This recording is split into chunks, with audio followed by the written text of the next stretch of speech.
You're watching Fairfield by Marriott Rivalry Week.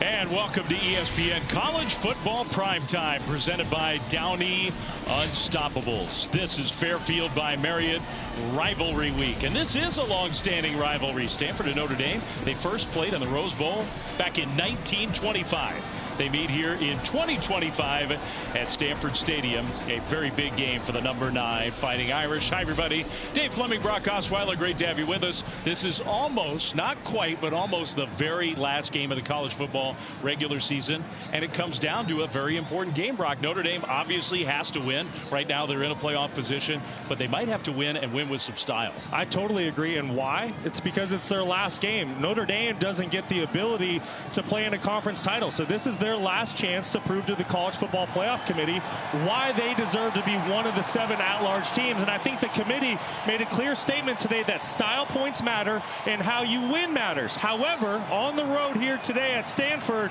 it's not going to be easy. This is a Stanford team that is 4-1 at home this year and coming off their biggest win in 5 years, beating their rival Cal last week. Yeah, and you figure if Notre Dame's going to play at their peak and really make a statement here tonight, Jeremiah Love's going to be a big part of it. The Notre Dame running back, he may well be the best overall player in the country. I completely agree. He is certainly worth the price of admission. I want you to see against Pittsburgh his athleticism on full display. This is the 6th play of the game, takes it to the house. Anytime he touches the football, he has the ability to take it the distance, not just from his running back position. He can be a downfield threat as a wide receiver as well. This is earlier in the season against Arkansas. This isn't a dink and dunk or a screenplay. This is a 40-yard pass down the field.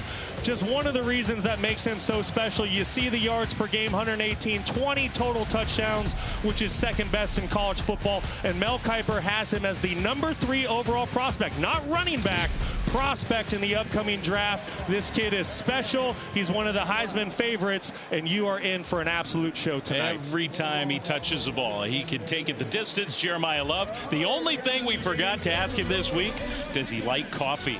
This is a late-night game for Notre Dame, one of the latest they have ever played in their history.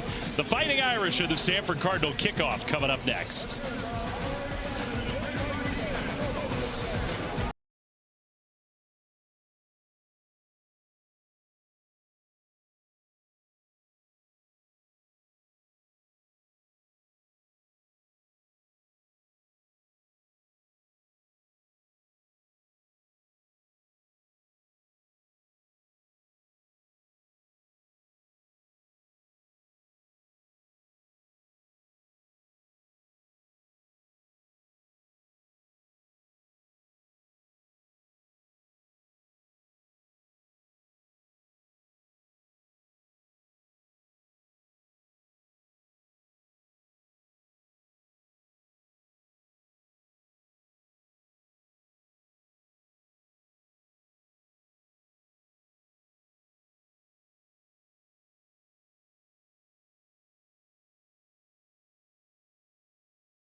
You're watching the ACC on ESPN here in Palo Alto. Chilly night at Stanford Stadium for Notre Dame and Stanford. Before we kick, let's welcome in the third member of our broadcast team down on the field, Stormy Bonantoni.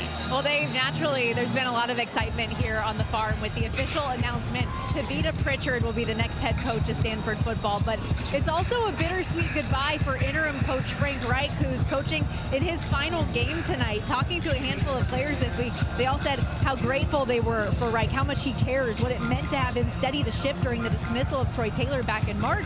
And talking to him about that time, he said when GM Andrew Luck first called him, Reich told us he was retired and at Costco at the time, told Luck he was crazy. But coming out of that conversation, it wouldn't have sat right with him if this was a wasted year for these players, these seniors, and it has been a pivotal bridge for him for this program. Wow, the opening kickoff, Stormy, ricochets off a Notre Dame player and was free on the turf. And the Fighting Irish find the football. Stanford won the toss and deferred. So the Notre Dame offense will come on the field to start this game with their freshman quarterback, C.J. Carr, who's really had an excellent freshman year. He comes from a storied football family. Didn't go to Michigan, came to Notre Dame, was one of the top quarterback prospects in his class from the state of Michigan, and getting a chance to play this year. Total QBR leads all freshmen in the country. He's made a lot of big plays for this Notre Dame team, has put him in position to be the number 9 ranked team in their regular season finale. And he's going to throw the ball on the first snap of the game, and he hits Malachi Fields out on the right flat for a 10-yard gain and a Notre Dame first down. I have been so impressed with C.J. Carr in his first season as a full-time starter. The young man, he just never seems to be rattled. He has great command and control at the line of scrimmage. I'm very impressed with the decision-making that he makes, pushing the football down the field.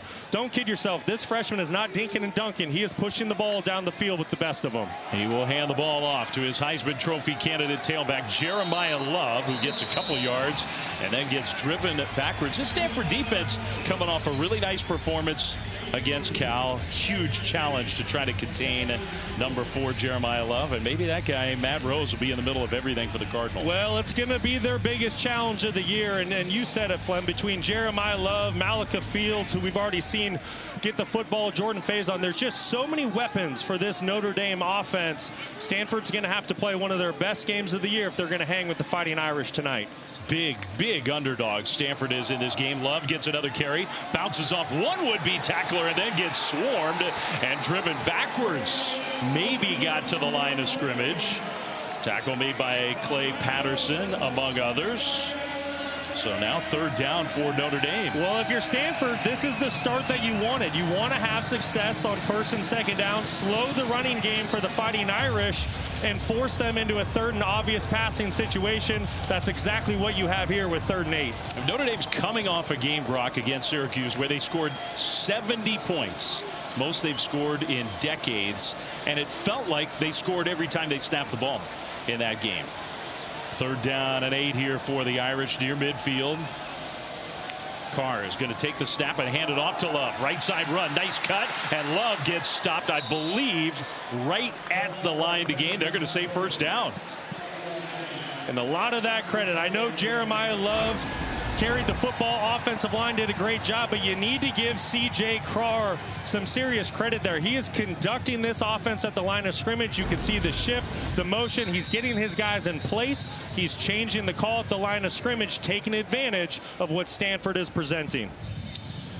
It could be that we are going to have a review. The ruling on the field of the runner reaching the line of game is under further review. Okay, so they're going to check and see if the spot was the correct one.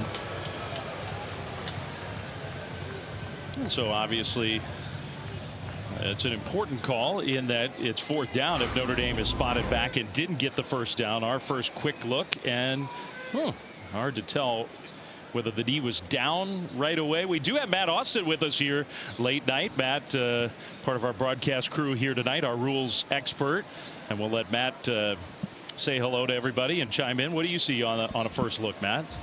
Yeah, Dave, he's got to get to the 46, and it looks like his knee is down even about the 47.5. Put the ball a little inside the 47, so I think they're going to mark this about a yard short and make it 4th down.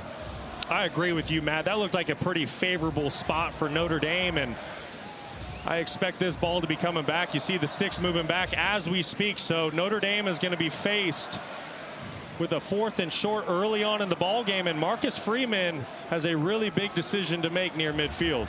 And Notre Dame goes for it a lot. Now, part of that is they almost never, ever kick field goals, and they aren't in field goal range here anyway. But Notre Dame's very aggressive on 4th down, and with the power line, with the Heisman Trophy candidate running back, you would figure this maybe isn't his most difficult decision. After further review, the runner was short at the line of game. It'll be 4th down. All right, so it looks like they're going to spot it. I think Matt was almost exactly right. About a half a yard, almost a full yard short. Yeah, and I agree with this decision to go for it on 4th down by Marcus Freeman. If you're Notre Dame, you don't want Stanford to have any hope tonight. You don't even want to give them the slightest chance to hang in this football game. You want a fast start. You got to take away all hope. I like this decision to go for it on 4th down. Well, you got Love behind Carr. Tight end comes in motion. And Carr's going to rush up to the line, take the snap, try to sneak it, and I don't know. Maybe a last push got him there. Initially, I don't think he got it, but they're going to spot him for enough to get the 1st down. That was close. Really was. Great initial effort by the Stanford defensive front. It was really the second effort by C.J. Carr, and then Jeremiah Love coming up and pushing the pile forward for a 1st down. So the drive continues for the Fighting Irish right around the Stanford 45-yard line. 1st and 10. Cardinals showing some pressure from the outside. Stanford's playing without one of its best cornerbacks. Colin Wright is not going to play tonight. They do bring an extra rusher. Carr is going to step up and go down. Oh, that was that blitzer, I think, Jay Green from the outside, his safety spot, and he got to the QB. Well, if you're going to win this football game, if you're Stanford, you definitely need to affect C.J. Carr. You're going to see pressure off the edge here. This is nickelback Jay Green, have an outstanding year for Stanford. But what it does by bringing that pressure is it creates one-on-one blocks across the front for Notre Dame, and Jay Green able to get to C.J. Carr when he scrambles. Officially no gain on that 1st down play. 2nd and 10. Love in the backfield. They'll give it to Jeremiah Love. Right side run. There's that patented spin move.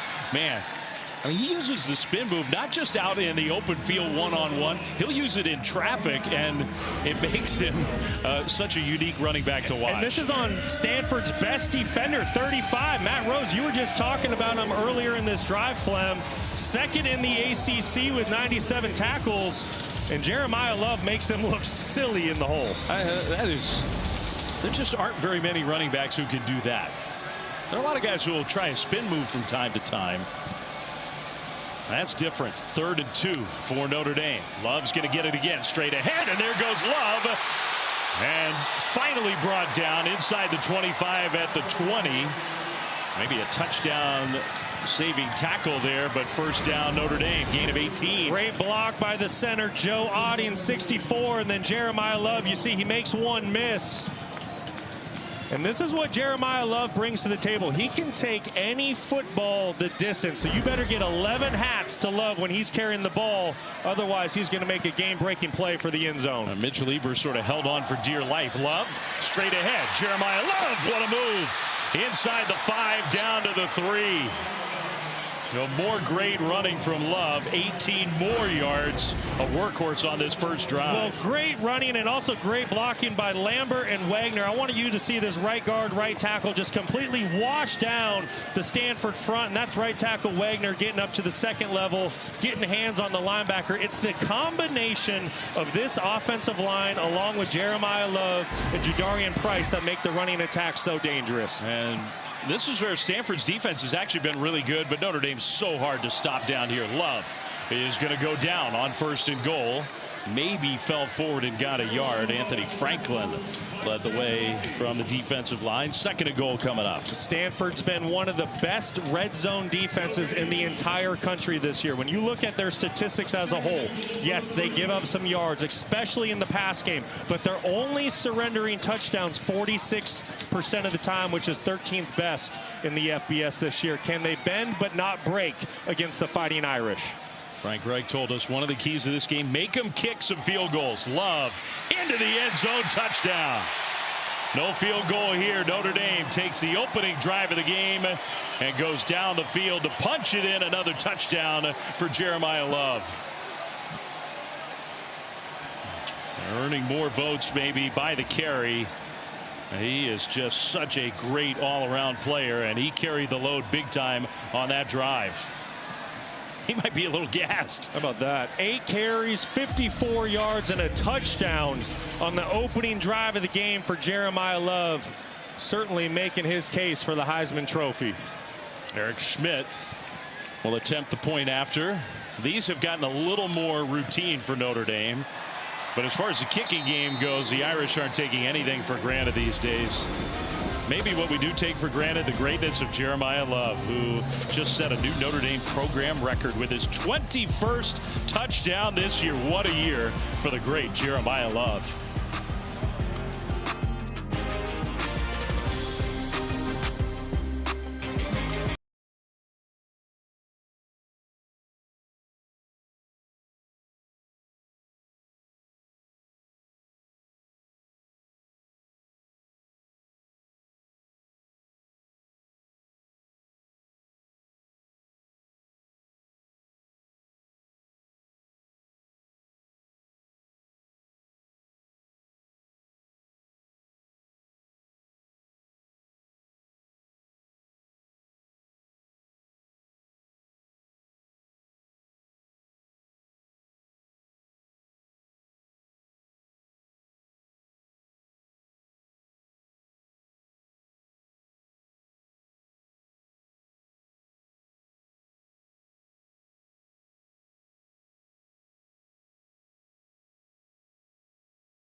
Well, some history here tonight in Palo Alto. First drive of the game, Jeremiah Love. 8 carries on the drive, including the touchdown run to set the new Notre Dame single-season touchdown record. Jeremiah was just behind Jerome Bettis from his season a year ago. LaTanya and Jason Love, his mom and dad, are here to watch Jeremiah play. Final regular season game, and of course Notre Dame won't play next weekend. So assuming they make the playoff, which is not just 100% slam dunk lock, we'll get into that as we go along tonight. That would be the next chance for Love and the Irish to take the field. Caden High is going to return this kickoff outside the 20 and get tripped up there. Stanford's offense comes on the field, but first to check with Matt Berry in studio.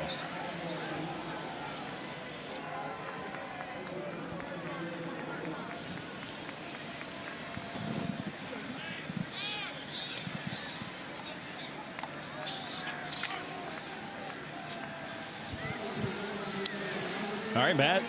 Well, that's a big game for Notre Dame fans to pay attention to, because Alabama very closely grouped with Notre Dame, fighting for those last playoff spots.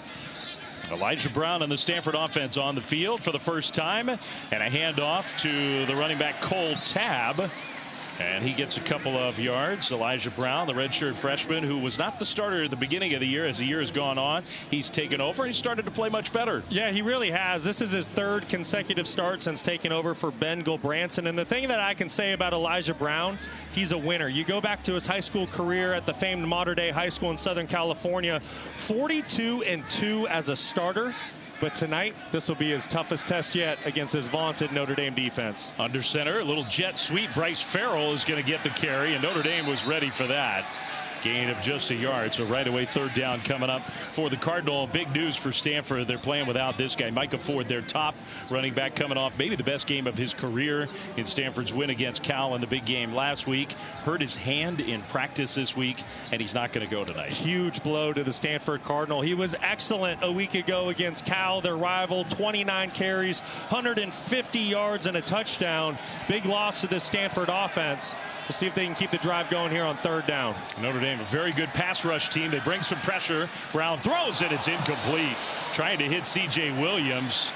And Notre Dame, after the touchdown drive on offense, their defense comes out and forces a 3-and-out. Well, and that's going to be the name of the game for Stanford's offense. Can they keep drives alive tonight on third down? There's no secret what Notre Dame wants to do. They want to bring pressure and play man coverage. They're going to test you man-to-man. And right there, they just got the best of Stanford on the first third down of the night.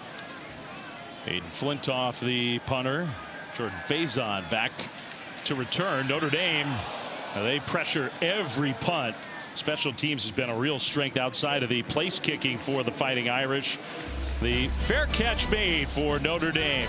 All the history between these two programs, including the great Jim Plunkett. There's his Heisman Trophy here at Stanford.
ESPN College Football is presented by Downey Unstoppables, the laundry scent boosters that keep your clothes feisty fresh.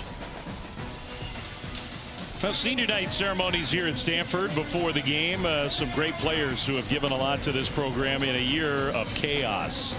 And I think you and I were talking about Frank Reich, the interim head coach, in a really difficult spot, who has made this not a great year. Stanford's 4-7, but a much more positive year than it could have been for a group of seniors that stuck around for a program that's trying to get its footing and get back to winning at a high level. Wasn't that long ago that Stanford was one of the top programs in the country. Notre Dame with a 7-0 lead. Play fake. C.J. Carr throws, and it's knocked down.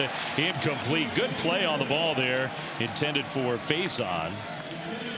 That was great coverage down the field by Brandon Nicholson. He's getting the start tonight for the injured Colin Wright, and he's got a tall task covering Jordan Faison in man-to-man coverage. Does a great job of undercutting the route. I think the ball is slightly thrown behind the wide receiver, but nevertheless, Nicholson there to make a play. So 2nd and 10 for Notre Dame with Love, who carried the load on that first drive. Carr maybe changing something before the snap. Is going to hand it off to Love, who will try to turn the corner. Another spin move from Jeremiah Love.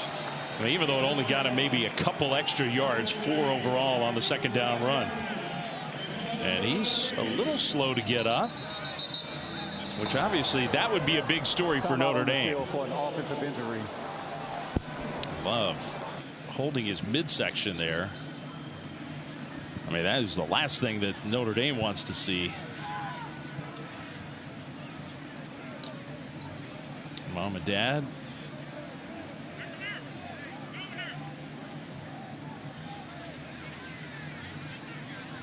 Hoping that everything's okay. Kind of pointing to his rib cage.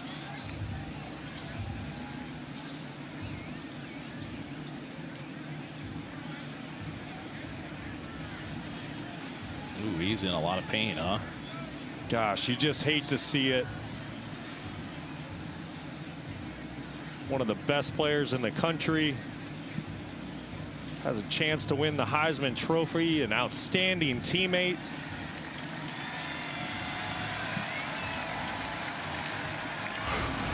Well, he's up and he's walking off the field.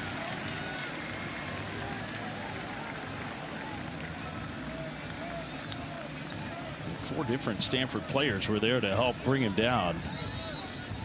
I don't know if maybe at the end it was that big guy Ibar kind of landed on him with that knee.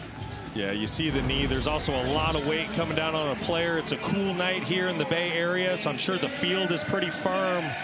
You don't want to speculate, but you hope for that young man's sake he's able to get back out there soon. So he'll go into 10.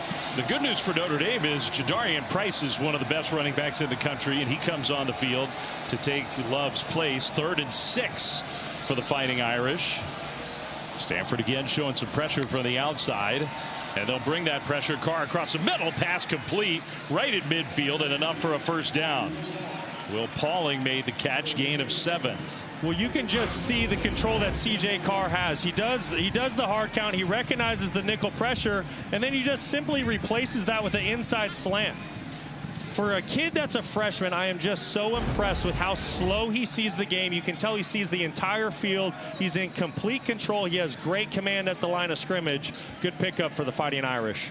Price stays in the game alongside Carr. Play fake to Price. Carr is going to step up and run. And Carr, kind of a half slide, gets dragged down.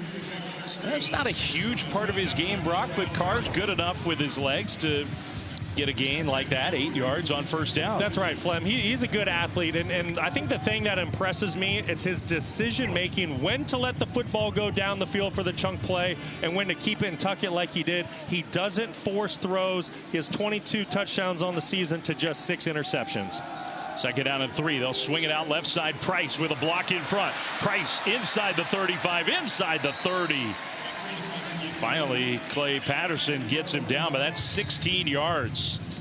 Love the block by left tackle 54, Anthony Knapp. You're going to see him come out on the left side of your screen to deliver a kick-out block for Price. Gets the party started with that block, and then you see Absher, 75, getting downfield for his tailback. We talk a lot about these running backs for Notre Dame, but it's really this offensive line that is the engine that makes this offense go. 1st and 10, Notre Dame. Already leading 7-0. Price right side, and Price. And again, that's something both Love and Price do so well. There wasn't a whole lot there. 3-yard gain. Well, gosh, Jadarian Price, just such a physical back, 5'11", 210 pounds, and if you're down on field level with him, his legs look like tree trunks. Just a big physical bruising back. We talk a lot about how Jeremiah Love, his explosiveness, how he can take any football the distance. Jadarian Price, he can also take any football the distance, but he delivers those body blows as a powerful running back as well. 2nd down and 7 for Notre Dame. Price behind Carr, gets it, straight ahead run. And Price is just hard to bring down. 3 more yards inside the 25 to set up 3rd down at a spot where they're probably going for it on 4th down anyway. Yeah, I wouldn't be surprised if this is 4-down territory, but that's really the name of the game for the Fighting Irish offense. It's the body blows that they deliver over the course of 4 quarters between their offensive line, tight ends, and these running backs. Can you match their physicality for 4 quarters? And right now for defensive coordinator Andy Thompson, he has to find a way to force this Fighting Irish offense into a field goal if they're going to hang in this ball game. 3rd down and 4. Price will get it again. Price changes direction, and he gets tackled and maybe got a yard. So this would be a good test of whether or not Marcus Freeman wants to give his field goal unit an opportunity, or if the Irish will go for it here.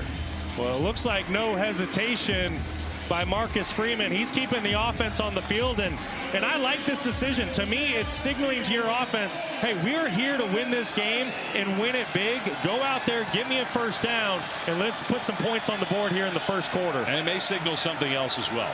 They last kicked a field goal on October 11th. 4th down and 3 for Notre Dame. Carr in the pocket, has time, swings it out. Price caught. 1st down and more inside the 10. And dragged out of bounds at about the 7-yard line. It'll be 1st and goal. Well, this is just too easy for C.J. Carr. They're going to bring a backer pressure. The safety's in coverage on the running back. He needs to get out here to the flat quicker. He hesitates. He gets his eyes caught in the backfield. And if you give Jadarian Price a half a step, he's going to beat you to the 1st down marker. Yeah, I like how you said that. They made that look easy. So going down the field again. 1st and goal with Price alongside C.J. Carr. And Price broke 1 tackle inside the 5 and all the way down to the 2-yard line.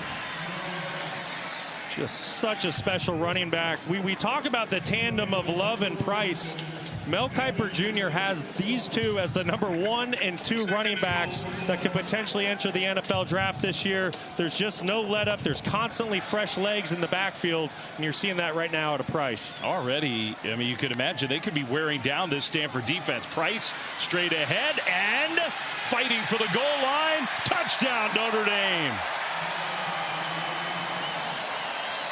Well, they have hardly thrown the ball. A couple of those little screen pass, swing passes. It has been power football in the 1st quarter, and it's working. Yes, it is. How about this 2nd effort by Jadarian Price? Let's make sure he got in. But look at the leg drive, and it's really leg drive with 1 leg. I mean, the linebacker has 1 leg in his arms. He's kind of hopping around. Just shows the power that Price brings to the running back position. And you said it, Flem. There's no secret to how Notre Dame wants to play this football game. The ball's going to stay on the ground. They're going to play with physicality and attitude against Stanford. Extra point is up and good. What a start for Notre Dame. 2 really impressive 11-play touchdown drives, doing it on the ground. No Love. Okay, Jadarian Price just about as good as the Heisman Trophy candidate.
back here in Palo Alto, where a moment ago when the Irish were having that scoring drive, we saw star running back Jeremiah Love have to exit the game and go into the medical tent. It looked as if he was stretching out his back to stretch out his lower abdomen area. He kept pushing on it as he just exited the tent a moment ago.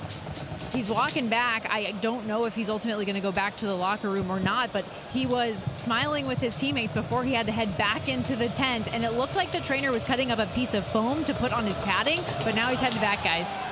Okay, so maybe some relatively good news for Notre Dame. They lead 14-0 as Stanford gets the ball for the second time. There's Jeremiah Love, who's standing there. Doesn't have his helmet with him at the moment, but you just read the body language. He's smiling. He's sort of saying, I'm okay, you think. We don't want to speculate, but anytime you see a smile in that situation from a player, that's usually a good sign for a guy that is well within the Heisman race. You hate to see it for him personally, but as far as the team goes with Jadarian Price in the backfield, I don't think this Notre Dame run game is going to skip a beat. Meanwhile, Stanford's only had the ball for 3 plays. They're down 14-0. They need something positive on offense. Elijah Brown will throw across the middle, and there's something positive.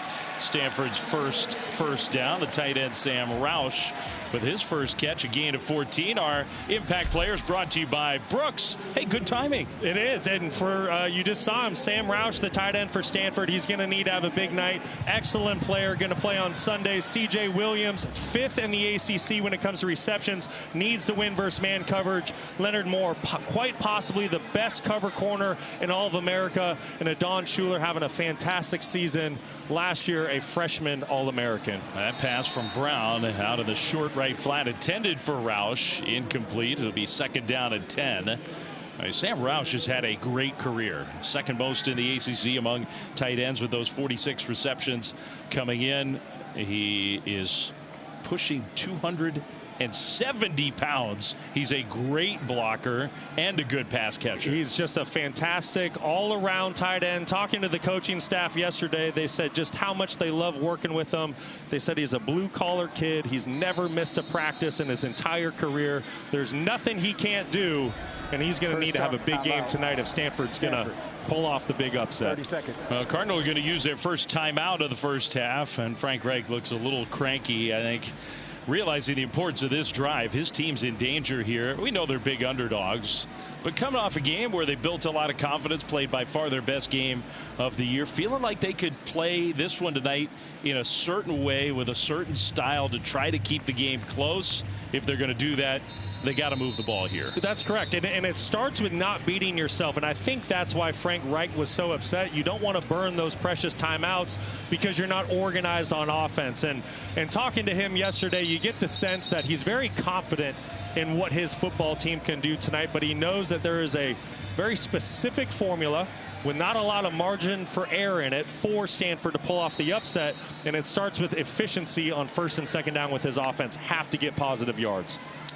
A nice run straight ahead for Cole Tabb, gain of 5 on 2nd down, out to the 44-yard line with 3rd and 5 coming up for the Cardinal. Cole Tabb having a really big task tonight, stepping in for the injured Micah Ford, who had a monster game against Stanford's rival last week, Cal. 29 carries, 150 yards, and a touchdown. Tabb's going to have to carry the load for Stanford tonight, but on 3rd down, it comes down to man-to-man matchups. You can see it right now on your screen. It is man-to-man across the board. Notre Dame showing pressure. Who can win for Stanford? Pressure comes. Brown's throwing deep and incomplete. Man, he had C.J. Williams open, but he missed him, so it's 4th and 5, and Stanford is going to send the punt team out, even trailing 14-0. Well, you're right, Flem. Elijah Brown, he certainly had Williams down the field. Williams did an excellent job of winning at the line of scrimmage, stacking the corner, and he had definitely at least a step on him. Just the football got too far out in front of the wide receiver, and those are those opportunities that cannot be missed by Stanford if they're going to hang in the game. Another punt for the Cardinal. Another fair catch for Notre Dame at the 15-yard line. Let's check in studio again with Matt Berry.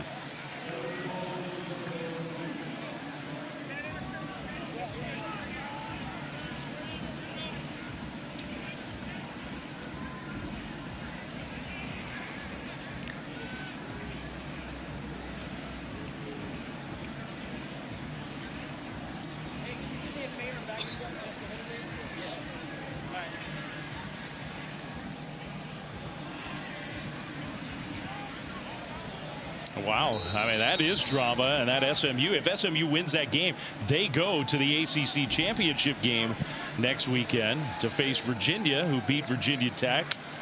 What a comeback for SMU here in Northern California. Jadarian Price still in the game as the tailback gets a yard on first down.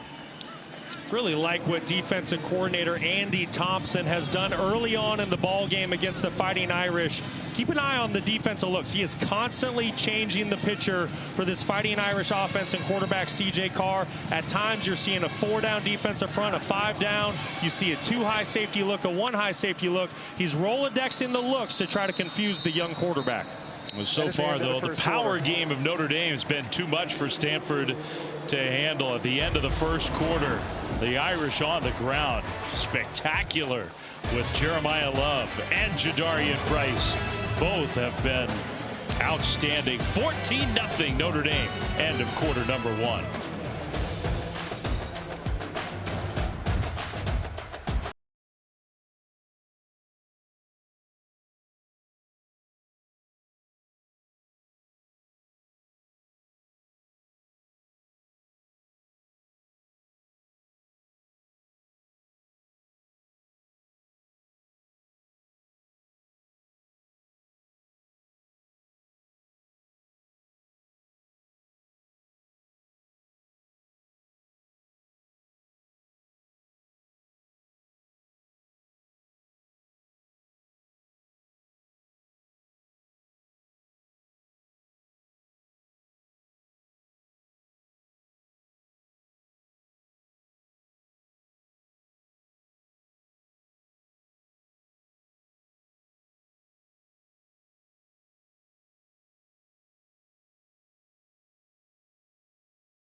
Introducing Verts.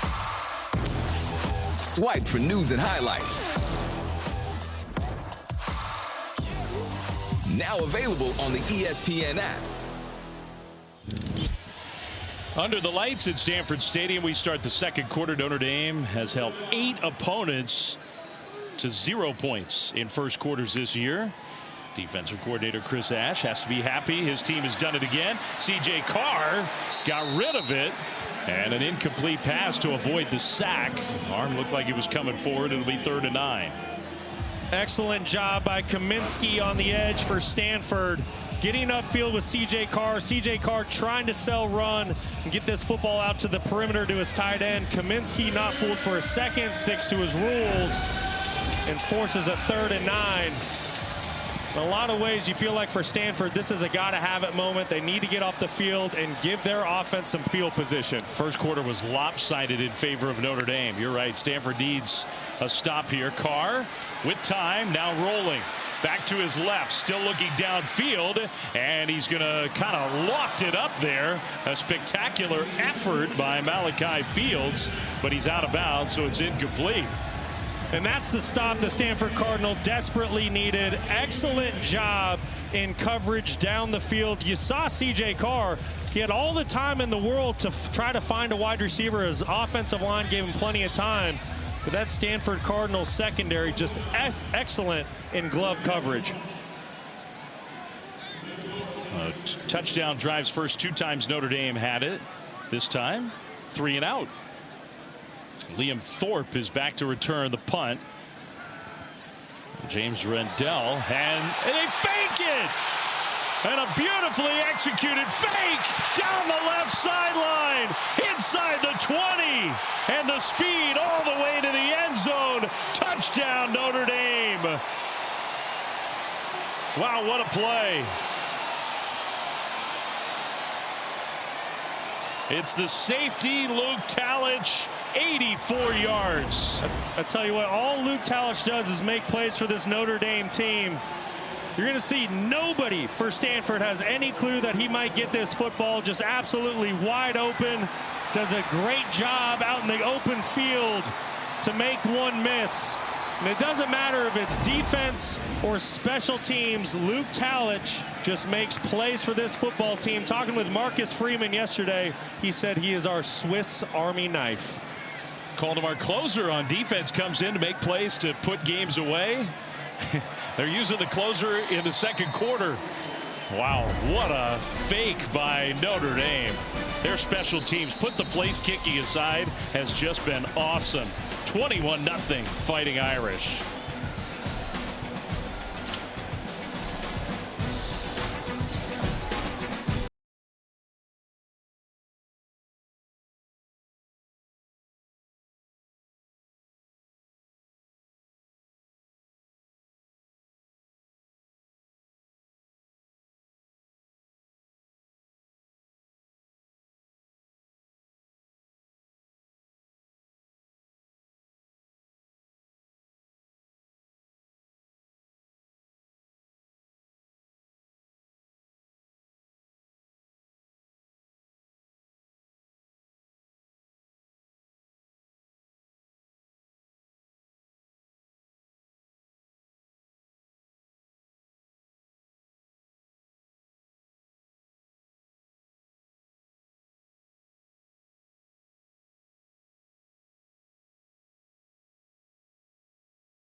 Hey, Taco Bell Live Boss Student Section. Only one student section can claim the title of Live Boss Student Section of the Year.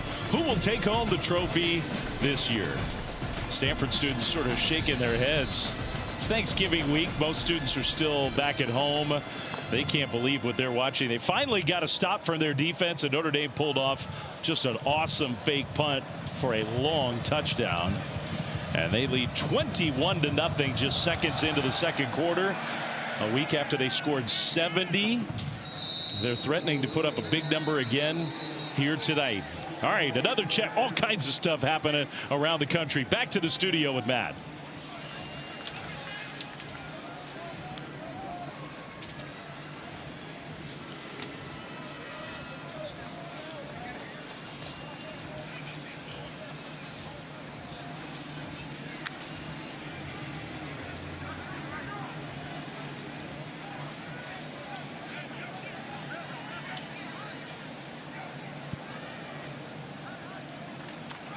All right, keep us posted on that one. That's a big game for a lot of reasons. Number one, SMU fighting for a spot in the ACC championship game. They'd be one win away from a spot in the playoff for a second straight year. Number two, Miami lost to SMU. And if SMU goes down tonight, doesn't play for that championship, maybe, I mean, you're talking about resumes so tight. It could be a damaging result for Miami, even though they have nothing to do with SMU and Cal. Cedric Irvin with the carry. First play of this drive for Stanford, down 21-0. Elijah Brown play fake is going to dump it to a tight end. And a nice play for Stanford. That's Benji Blackburn, first down Cardinal. Great job of Blackburn selling that he's going to help in the run game. Then disengages with the Notre Dame defender, slips out for his quarterback just for an easy throw. And I love that out of Frank Reich. At some point in this drive, you just have to get Elijah Brown comfortable in rhythm. Prior to that throw, he was 1 for 4 on the ball game. And Frank Reich, being a former quarterback, knows how important it is to get a young quarterback into rhythm and build some confidence early on in the football game. It has to happen right now for Stanford. Irvin alongside Brown in the backfield. Play fake. Brown in the pocket, lots of time, and he just airmails Bryce Farrell. Man, that one came out sort of funny for Elijah Brown. Just a bit off target, and that's something that Elijah Brown really hasn't shown much of in his 2 prior starts this season. He's been a really accurate downfield passer. I thought he made some excellent throws in the big game against Cal a week ago, displaying that accuracy, pushing the ball down the field. That last one just got away from him a bit. I mean, Stanford beat Cal. We just showed that update. Cal trying to pull off the upset against SMU, a ranked team. Stanford beat Cal last week 31-10 on this field. Handoff right side run for a gain of maybe 3. That'll be third down for Stanford. And a big reason for that win for Stanford a week ago, it was Micah Ford in the backfield, who Stanford unfortunately doesn't have tonight. And then it was the defense. They forced 3 turnovers on Cal. 2 of those went for defensive scores. And that was really kind of the name of the game. Offense kind of got things going a bit in the second half. But this has got to have a drive for Stanford. They have to find a way to stay on the field here on third down. Notre Dame defensive lineman almost made contact, jumping off sides, got back. Brown across the middle. That one is caught. And a nice little effort there at the end of the play to get to midfield. Stanford first down. Notre Dame showed pressure early on. They ended up dropping out at the snap, only rushed 4. Great job of Elijah Brown keeping his eyes down the field, staying composed, and delivering a strike to Brown for a first down. Marcus Brown, who was Elijah Brown, so there's no relation, but they were high school teammates, so they know each other very well. Now you got Champ Hampton in the backfield, and he hasn't had much action this year, but with no Micah Ford, he'll get a carry. Gain of a yard, maybe 2. I know it hasn't looked very pretty for the Stanford offense, but when we talked to Frank Reich yesterday, this is kind of how he thought the game would play out offensively. He said, we need to be okay getting 2 to 3 yards on first and second down. It's not going to be pretty. It's going to be tough runs inside. And then we need to convert third downs. And right now, Stanford's starting to find that formula, but it has to happen this drive down 21. Yeah. Roush in motion. Brown with pressure coming, gets hit and incomplete. Trying to hit Farrell across the middle. Still down on the turf. Jeremiah Love, by the way, was back in the locker room, and he's jogging back on the field. Scored a touchdown on Notre Dame's first drive tonight, and then took a shot. You see him kind of touching that left side of his rib cage area. We don't know if he's going to come back in this game or not. Last 3rd and long, Notre Dame elected to play zone coverage. I'll be interested to see if they tighten things up and play some man here on 3rd and 9. Pressure comes, and a pass caught. Nice catch, Caden High, but not anywhere close to enough for a first down. Now Stanford is in Notre Dame territory for the first time of the game, and down 21-0. You would think that Stanford feels like it's got to go for it. Well, it looks like no hesitation out of Frank Wright, keeping the offense on the field. And with the success that Notre Dame is having right now, playing man coverage, bringing some internal pressure from the linebacker position, I expect to see more of that, because it's going to force Elijah Brown to make a quick decision with the football. 4th down and 7 for Stanford. The running back tab in motion. Pressure comes up the middle, and a pass incomplete. Stanford wanted the penalty flag. Leonard Moore, one of the best cover men in all of college football, was just blanketing C.J. Williams. Incomplete. Stanford turns it over on downs. Well, C.J. Williams has had an excellent season for the Stanford Cardinals, but tonight he's got his toughest test.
ESPN College Football, presented by Downey Unstoppables, is brought to you by Fairfield, part of Marriott Bonvoy. Wherever the season takes you, Marriott Bonvoy has a hotel for every kind of fan. First time these two teams met, Notre Dame and Stanford, 100 years ago in the Rose Bowl. Great pictures. Some legends of the game were in that game. The coaches, Pop Warner for Stanford, Newt Rockne for Notre Dame. The Irish won their first national championship by beating Stanford in the Rose Bowl 100 years ago. That's really cool. That is some cool shared history. Aeneas Williams is in the backfield as Notre Dame takes over 1st and 10. And young C.J. Carr with the Irish leading big down the right sideline, incomplete. Some hand fighting there. Fields the intended target. Incomplete. It's 2nd down. Let's go down to Stormy. Well, Dave, Jeremiah Love not on the field, but he is on the sideline with his helmet strapped up. A Notre Dame staffer told me when they took him back to the locker room, it was to get fitted for a rib protector. Since he's come back out after taking that knee in the midsection that we saw earlier, he was warming up, did some high knees. He gave a thumbs up to the crowd when they asked him if he was okay, got some good applause, and then did a little bit of a King Kong pounding on the chest. So I guess the protector is working. I guess so. Good info from Stormy. 2nd down and a handoff straight ahead. Aeneas Williams with a nice carry to midfield. Good tough running inside by Aeneas Williams. Stanford doing everything they can to get this Notre Dame running game off track. Bringing a nickel pressure there with Jay Green off the edge. Aeneas Williams just runs right through the arm tackle. You got to wonder, is this 4-down territory for Notre Dame? As aggressive as Marcus Freeman has been early on, I would expect it to be. Handoff. Williams straight ahead. Williams breaks through. 1st down. Inside the 40, down to the 38, gain of 10. I'll tell you what, Williams is impressive. He is running hard and with great pad levels, seldom used when you have guys like Jeremiah Love and Jadarian Price. Coming into tonight's game, only 14 carries on the season, but he's certainly making most of his opportunities tonight and running really hard here. He had a couple nice runs last week in the blowout win against Syracuse.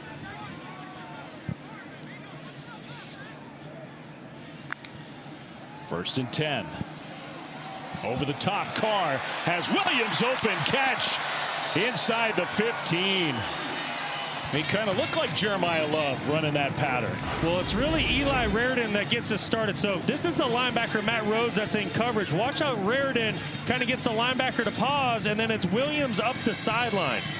It all starts with the tight end making the linebacker go underneath, and now Matt Rose is in trail mode, and it's an easy throw and catch for the Irish. Williams, handoff right side. Williams, man, the 3rd string back for Notre Dame. Very impressive drive for him. Gain of 6. It'll be 2nd down. Stanford's made a living at home in the month of November of creating turnovers on defense. In their 2 prior home games this season, in the month of November, they've created 7 turnovers. They need to find something here to get this Notre Dame offense off track, because right now it's all Fighting Irish. 2nd and 4. Notre Dame can get a 1st down.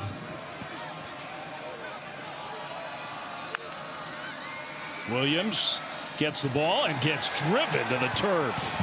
Nice tackle there by Hunter Barth. It'll be 3rd down. It was an excellent job of Hunter Barth diagnosing the play, triggering right downhill. You're going to see 23 right in the middle of your screen, defeats the block, gets into the backfield. Perfect form tackle.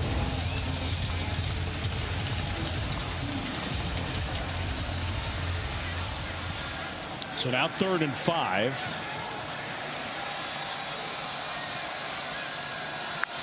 Receiver in motion. Carr will throw, and the pass is caught, and then a broken tackle inside the 5. The big tight end Raridon will make it 1st and goal, Notre Dame.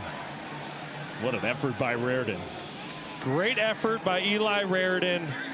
Would not be denied, but also the recognition by C.J. Carr. He understands this isn't a goal-to-go situation. There is an opportunity to get a 1st down, so get it to your big tight end and let him go to work. Now it's goal to go. Williams straight ahead, and touchdown Notre Dame.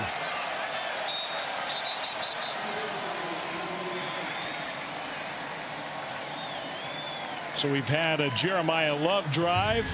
We've had a Jadarian Price drive, and now we have ourselves an Aeneas Williams drive. Well, listen, give credit where credit's due. All 3 of these running backs have done terrific things tonight. But why? It's the big fellas up front. It's those 5 offensive linemen. It's the tight ends getting involved in the run blocking. Yeah, that football definitely crossed the white line. It's just so impressive. You know, and this is a Notre Dame offensive line. They're down 3 starters from the beginning of the year, and it doesn't matter who steps in. They just play as one cohesive unit, and that continuity up front has really been shown off lately. Extra point up and good. And for Notre Dame, final game of the regular season, trying to make an argument to make sure they're included in the playoff. Pretty strong argument so far, up 28-0.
The college football playoff selection show. The bracket will be filled. Judgment Day is here. Well, I have a feeling you and I are going to have plenty of time in this game to talk about the playoff and the implications of this week's game, set the stage for Champ Week next week. 28-0 Notre Dame. Very impressive. I think Notre Dame's making a statement right now. They are. To that college football playoff committee. Where we sort of know that style points do indeed matter. Our drive recap brought to you by Target. Last drive for Notre Dame, kind of more of the same. Yeah, it was all Aeneas Williams, really. It started on the ground with 22. We mentioned it, seldom used, but definitely making the most of his carries, running hard. I love the pad level that he plays with. And then, hey, why not throw the football to Aeneas Williams down the field? Excellent throw and catch, and then pound it in behind the big offensive line and tight end Eli Raridan. Stanford just has no answers right now on defense for this Fighting Irish offense.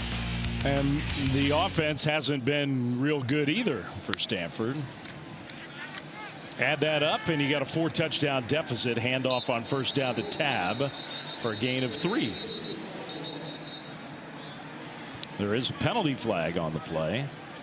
I don't think we've had a penalty yet until now. Personal foul, face mask, defense number 47. 15-yard penalty added to the end of the play. Automatic, first down. It's on Jason Onye. Big Big defensive tackle up front. Experienced player. Look inside. 47. You see the hands to the face with the offensive lineman, and then he grabs the running back's face mask. Kind of a 2-for-1 on that last play. Otherwise, he played that 100% clean. Yes. Yes. 1st and 10, Stanford. Brown will throw and knocked away. Leonard Moore again. And here comes a flag on this one. Notre Dame does not like that, and I think I understand why.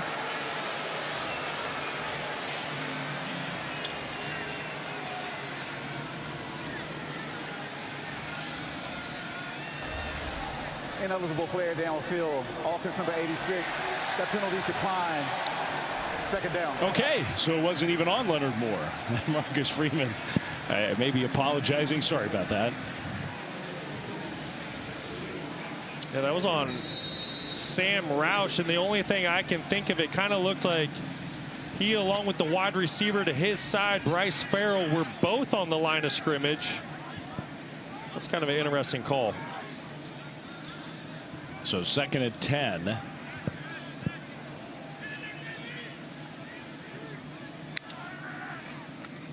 Handoff. Tab will get to the 45 and gain just a couple yards. Listen, Frank Reich is a great offensive mind. Played quarterback in the National Football League for 14 years. He's been a head coach in the NFL, an offensive coordinator, winning Super Bowl with the Philadelphia Eagles. But at some point, I think he needs to send some motion, create some bunches and stacks to help his wide receivers create separation against this great secondary that Notre Dame has. You see the glove coverage by the Notre Dame secondary. At some point, you need to help out your wide receivers, create some motion, bunches and stacks. Brown on 3rd down, over the top, incomplete. Again, just absolutely zero separation. If you line up stationary against Leonard Moore and Christian Gray, it's just going to be a really difficult night for you offensively. Leonard Moore, arguably the best cover corner in all of America. Christian Gray is playing his 47th career game tonight.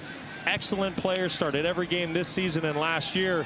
You just need to do something to help out your wide receiver core. And now Notre Dame moves.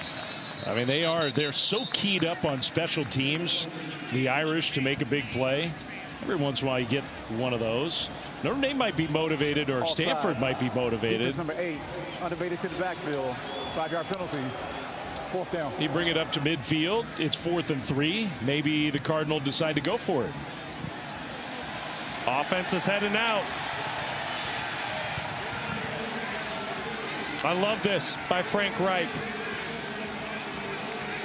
What do you have to lose? Down 28 midway through the 2nd quarter.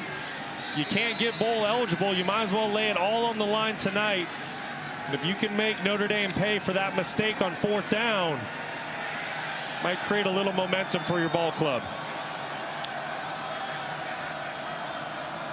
So after the penalty, Stanford going for it. Brown in the pocket. Will throw. He hits his man. Caught. C.J. Williams. 1st down across the formation. Inside the 40. Down to the 35. Gain of 13. Well, here's some creativity out of Frank Reich. Here's Williams. Watch the tight end Sam Roush. He's going to create a natural rub for Williams as he comes across the field in man coverage. It picks Christian Gray off of Williams, and that's the help that I was talking about. The more things that you can do like that to help your talented wide receivers get open, it's only going to help your team. Problem for Williams is at the end of the play, he looked a little hurt, so he's off the field. But Stanford converts. Tab with the carry and trying to fight his way forward. Running yards have been tough to come by with no Micah Ford tonight for Stanford. That's a gain of 3. Nothing's been easy for this Stanford offense, but you just kind of got to stick with the grindstone here. You can't give up on the run game. You've done some good things. You're getting 3-4 yards a carry. But eventually, how can you create an explosive play down the field? Elijah Brown and his arm, he's going to need to be a factor. And with C.J. Williams on the sideline, that's not going to be easy for Frank Reich to manufacture that explosive play. But he has to dig deep in his playbook and find one. Double tight ends for Stanford on 2nd down. Handoff straight ahead. Tab bounces it right side, then cuts it forward and gets close. Maybe Jalen Stroman with the tackle, and I think he stopped about a half-yard short. We talked earlier about how Sam Roush is just a complete tight end. Watch 86 on the end of the line of scrimmage. It's against a really good Notre Dame defender. Does an excellent job of capturing that edge. Now helps the Cardinal push forward and get another first down. I like that little bit of hurry-up tempo by Stanford, trying to catch Notre Dame off guard. Good job by Frank Reich getting his offense up to the line of scrimmage and picking up a fresh set of downs.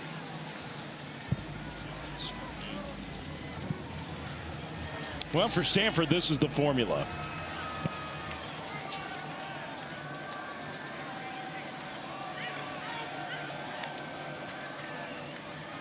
Problem is the formula for them starting to kick in, down 4 touchdowns, but their best drive of the night right here. It'll be second down after a gain of 2.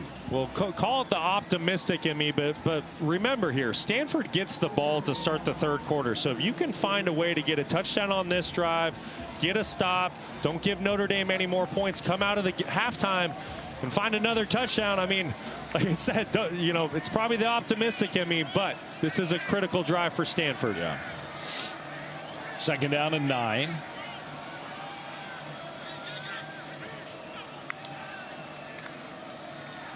This is Champ Hampton with the carry, and he gets just a yard. Well, I mean, look, part of the reason I think why you're framing it that way, Stanford felt really good coming off that win last week, and they felt like maybe it had to go a certain way, and that wasn't falling behind 28-0.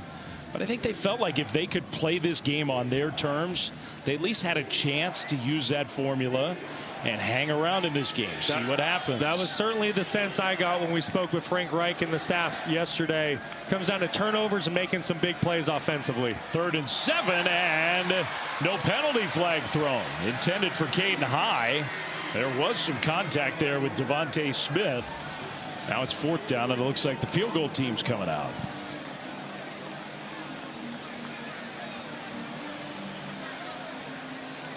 So even down 28-0, Stanford wants some points. Clock is rolling, which it was an incomplete pass.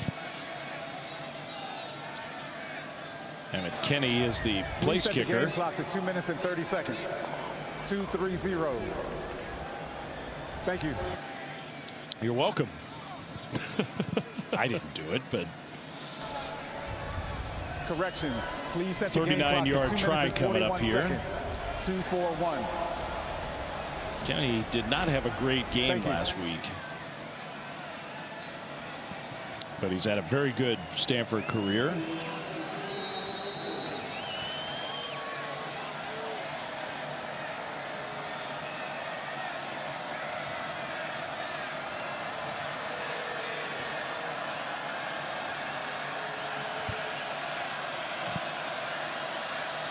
All right, good snap and hold, and the kick is on the way, and it is good. Well, you're down 28-0. Some people might say, why are you kicking 3? But I think for Frank Reich, trying to build something positive here. Gets on the board for the first time.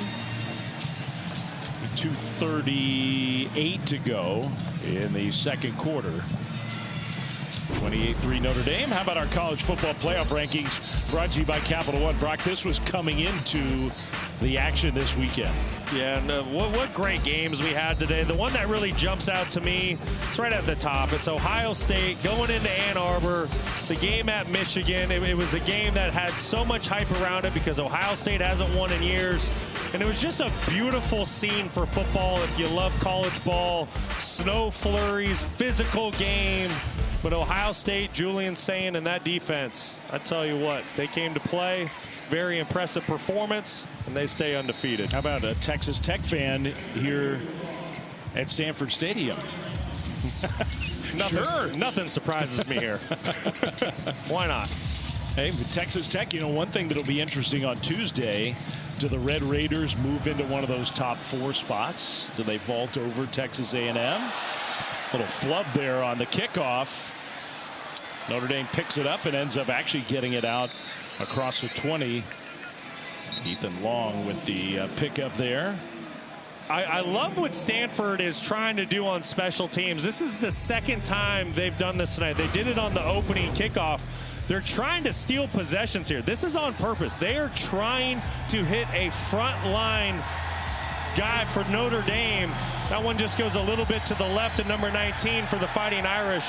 But I like what Frank Reich is trying to accomplish there. If he can steal a possession for his ball club, he's going to do it. Hey, look who's back in the game. Now, that's pretty interesting. Jeremiah Love out on the field. Carr is going to throw on first down, and a good open field tackle as Fields makes the catch. How about the toughness and leadership this shows for Jeremiah Love? There is no reason for him to be out there on the field. Obviously, his football team has bigger things to play for in the future, but it just shows how much his teammates mean to him and what this game means. 2nd down and 6. And another completion out on the left side to Raritan, the tight end. At the 30, it'll be 3rd down, and the clock will go down to the 2-minute timeout. So Notre Dame playing an excellent first half here, a long way from home. Late night in Northern California.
That's a good tease. Jeremiah Love, he gets swarmed. So on 3rd down, they hand it to Love, who's back in the game. And Clock is going to stop. I don't know if Stanford called the timeout. I think they did. Love helmet came off. Jeremiah Love had a great first drive. Got landed on, looked like with a knee to his ribs. Has missed most of the rest of the first half. Just came back in for that series. And on 4th and 2, looks like Notre Dame's going to have to punt. Yeah, and how about that play by Hunter Barth? You see right there, number 23. Excellent job at the line of scrimmage, forcing the 4th down. Kind of surprised Notre Dame ran the football there, but Stanford was kind of baiting them. They were playing a too high shell defense, protecting for against the deep shot. Notre Dame had the box count to run the football, but Hunter Barth made a great play. So what do you think? Another fake punt coming here? Well, wouldn't be surprised, and I think Tyler Buckner is on the field, the backup quarterback, number 10. Is he going to block anybody or tackle anybody? They're going to let the punt bounce. It takes a Stanford bounce, and Notre Dame will down it just inside the 30. So the Cardinal do get the ball back here with 1:41 still to go. Well, tomorrow, 10 a.m. Eastern on ESPN, you can catch NFL Countdown, break down all the Sunday matchups and playoff implications. Sam Darnold going one-on-one with Jeremy Schaap. And then on Monday, and a whole lot more besides. Monday, you got Giants-Patriots. Patriots, incredible story in the NFL with Peyton and Eli, the all-cast on ESPN2, Monday, 8 Eastern. Well, let's see if Stanford can somehow get some more points on the board. Elijah Brown, the Stanford freshman quarterback, incomplete on the first throw of the drive. It's a big opportunity for Stanford. Minute 36. They got a timeout in their back pocket. Plenty of time to go down the field and get some points. And remember, Stanford gets the football to start the 3rd quarter. So if they can come away with a touchdown here, great opportunity for the Cardinal. Brown pressured, throws, and that one is caught, but a great open field tackle. Caden High was dragged to the turf by Devontae Smith. And now is Notre Dame calling a timeout? With 1:27 to go. 3rd and long coming up. They're first. It's the Irish who want to stop the clock. I think Notre Dame's taking that timeout for one reason. And it's because, in my opinion, the College Football Playoff Committee showed this week that how you win matters. You get points for the style of play and how you go about winning football games. And Notre Dame, they're going to leave nothing to chance. It is pedal to the metal. And they are all systems go here tonight. Well, you and I will spend some time in the second half talking about Notre Dame's resume and how maybe things got a little more complicated this weekend. Notre Dame also, because they don't get a chance to play in a conference championship game, this is the last game they'll play before the playoff field is selected. Coming into this week, number 9 in those rankings, which is right on the edge. It's time for Traore to make a play off the edge. Dynamic pass rusher for the Fighting Irish. He has been quiet. Brown on 3rd down. Throws into coverage. And it looked like it was intercepted. Leonard Moore, man, he is so good. And the only question was, did he hold on to it and get his feet in bounds? He did. Notre Dame comes up with the turnover. Well, we've been talking about Leonard Moore all night long, and arguably the best cover corner in all of America. Somebody that you're probably not going to want to test too often, and Elijah Brown finding out the hard way, excuse me. Leonard Moore making play after play tonight. And at some point, the young quarterback, Elijah Brown, needs to start testing a different defensive back for the Fighting Irish. I mean, you're right about it. They've gone after him a bunch of times. Does not seem smart. Listen, he has the mental makeup and physical tool set to just be an outstanding corner. And he's put that on display time and time again tonight. So now Notre Dame with a chance to get some points on the board. Carr out of the open. Nice move. Gets tackled inside the 40 at about the 39-yard line. And Notre Dame will go fast here. Missed opportunity for Carr. He had Jordan Faison for a touchdown down the field on a big post. Normally something C.J. Carr sees. They'll throw on 2nd down. That one's incomplete. That'll stop the clock. With 56 seconds to go, 3rd and 4 coming up.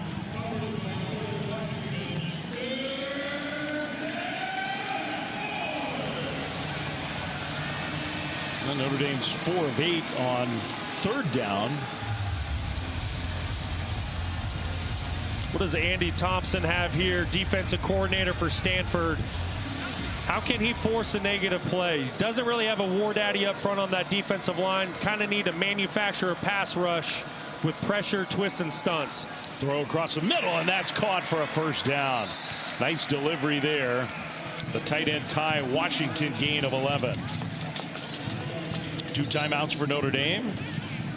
Inside the 30. Irish on the move after the Moore interception. Carr throws right side. That one's caught. Inbounds, trying to get out of bounds, and he does. Malachi Fields, great effort there. Down to the 20-yard line to stop the clock. Gain of 8. Fields just so strong. Just an absolute beast outside. 6'4", 222 pounds. Just a great individual effort to get this football out of bounds and ultimately stop the clock. And that incredible catch a few weeks ago at Pitt. Price alongside Carr in the backfield on 2nd down at 2. Carr, time again, going toward the end zone, and incomplete. With no penalty flag thrown, intended for Pauling, with Jay Green in coverage. Really nice coverage by Jay Green in phase with Will Pauling down the field. I like where this football goes. You see Will Pauling kind of looking back for that football a little too soon. You like to see a receiver kind of keep his head forward and dig a little longer. You see the reaction by C.J. Carr, feeling like he could have gave his wide receiver a better opportunity. So 3rd down here. Tight end in motion, Raridan. Pressure got picked up. The slant delivered perfectly for a Notre Dame 1st down. There's Faison inside the 15. Timeout Fighting Irish. Just a beautiful throw by C.J. Carr. Great hands catch by Jordan Faison. Went in on the outside short in route. Please set the game clock to 30 seconds. 3-0. Yeah, that was a nice conversion there. So 30 seconds on the clock. Wednesday, 3rd annual ACC SEC Women's Basketball Challenge begins. Auburn against Syracuse, 5 Eastern. Thursday night, you get SMU Arkansas. Catch all the action on the ACC Network or the ESPN app.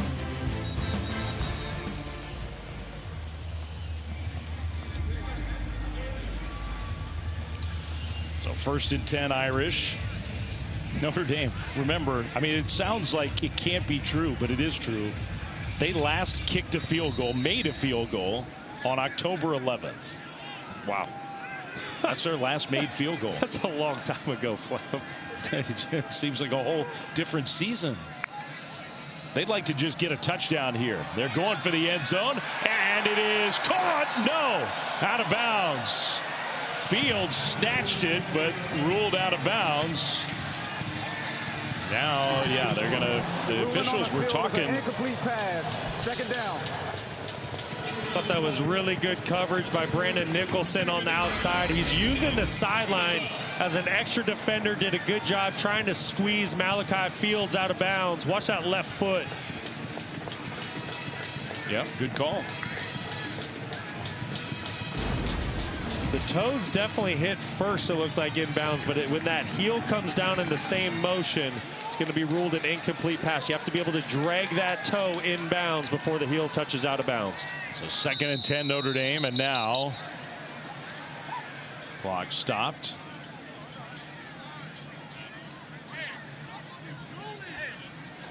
The ruling on the field of an incomplete pass is under further review. Okay, they're going to take a look at that. Well, we've kept Matt Austin up tonight, so we might as well bring Matt in for this one. What do you see, Matt? Yeah, Dave, Brock explained it perfectly. If the toe and the heel come down in one natural motion and the heel hits out of bounds, it's an incomplete pass. As Brock said, if he could drag the toe or dot the I with the toe and step out without the heel coming down, that would be a catch. But in this case, this is a pretty obvious incomplete pass.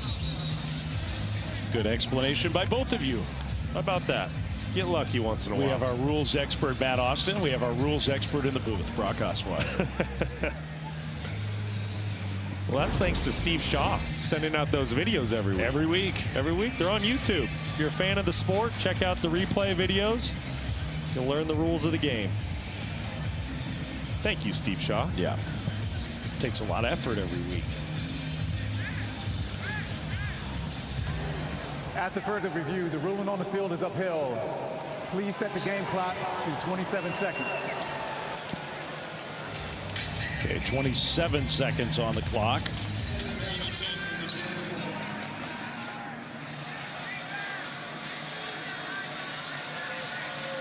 Really light box for Stanford with Notre Dame still having a timeout. Don't be surprised if they elect to run the football somewhere. We got Price alongside C.J. Carr. Instead, they're going to throw across the middle, incomplete, trying to hit the tight end. Reardon, but knocked away. Hunter Barth has been all over the field in this first half. Yeah, he has. Really tight coverage by Stanford. Trying to hit the big tight end, 6'7", 250 pounds over the middle of the field. Really good job by Barth. So 3rd and 10 now for Notre Dame. Ahead 28-3 here, end of the first half. Price with Carr. And now timeout, Stanford. Charge timeout, Stanford. That's Stanford's last timeout of the half. 30 seconds. Want to make sure they've got everything organized on defense. For 20 years, Allstate has celebrated every field goal and extra point made at participating universities by donating to the university's athletic scholarship fund, supporting all student athletes. Thank you, Allstate. There's a chance that Notre Dame might actually need the field goal nets. We'll see. Well, Marcus Freeman did tell us if they use the kickers tonight in a field goal situation, he wants it to be in a situation where his kicker can build confidence. And I feel like where they are right now with the field position they have, it's kind of right up that alley to get your kicker out there and go build some confidence. No team has had more kicking problems. Now they feel like Eric Schmidt, who's going to do all the place kicking tonight, they feel like he's made some progress in practice. But the other thing that Marcus Freeman told us, he said, at some point, we're going to have to make some field goals to win one of these games. So he knows he's got to get his guy a little confidence built. 3rd down and 10 out of the timeout. 23 seconds to go first half.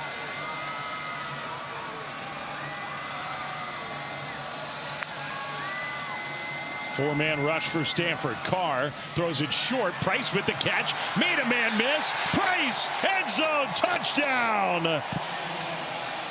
What a move by Jadarian Price.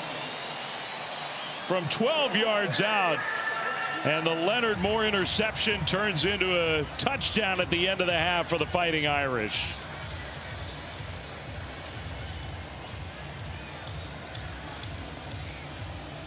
Nine plays, 45 yards in a minute plus, and 6 more with an extra point coming.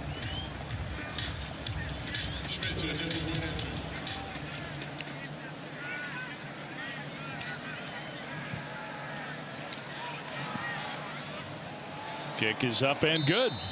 This is what you love to see out of your freshman quarterback. You're going to get 4 verts outside by Notre Dame, and then your running back just on a little check down. Watch how the defenders for Stanford sink back to the goal line. This is a young quarterback not forcing the issue, taking what a defense gives them. Go ahead and take that check down underneath. Give it to your skill guy out in space.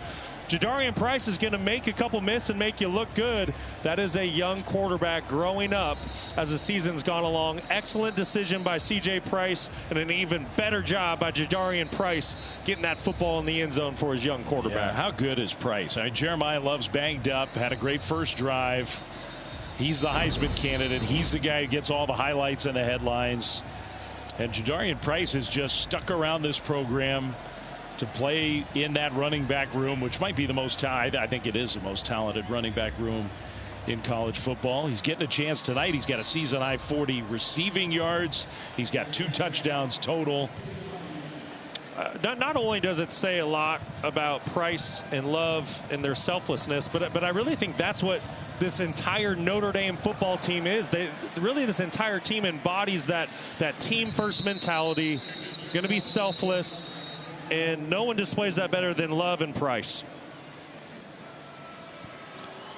Well, I mean, look, you think about great running back duos in college football. Thurman Thomas, Barry Sanders, kind of hard to beat that one. Wow, that's pretty good.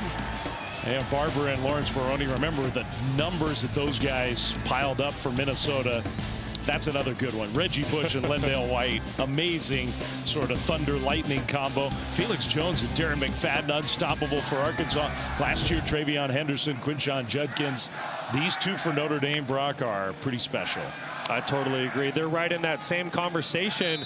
And in today's era of college football, you really do need two backs like that if you're going to go do something special and contend for national titles, because of the physicality of the game. When you look at Love and Price, they're able to stay fresh throughout not only the course of a game, but the course of a season, because they're able to take some of that load off of their shoulders by dishing out the carries to both guys. Well, late night hasn't mattered for Notre Dame. The number 9 Fighting Irish came ready to play tonight right from the start, and they lead Notre Dame. They lead Stanford 35-3 at halftime. Coach Freeman down with Stormy. Coach Freeman, a dominant start for your team, but I think most people at home were just happy to see Jeremiah Love be able to get back on the field. What kind of sigh of relief was that for you?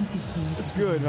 He's hurting, and that's a reflection of the type of character he has. He wants to be out here. He wants to compete.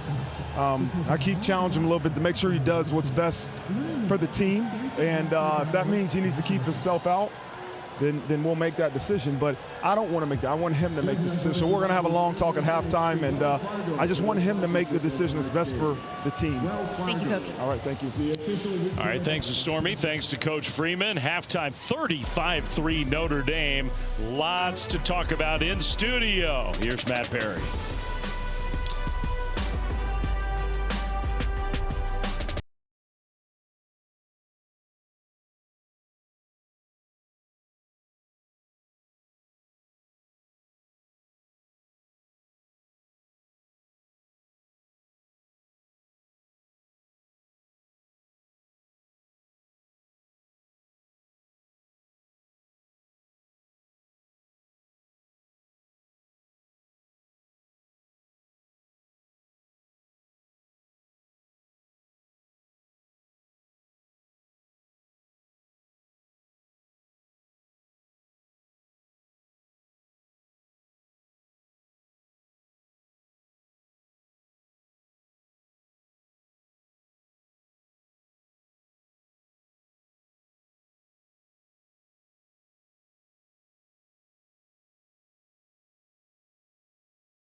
You're watching Fairfield by Marriott Rivalry Week. And welcome back to ESPN College Football Primetime, presented by Downey Unstoppables. You're watching the ACC on ESPN from the Pacific Coast. We're in Northern California on the campus of Stanford University. Notre Dame, number 9 team in the country. And we said coming on the air tonight that Notre Dame needed to win. They also might need to win with some style.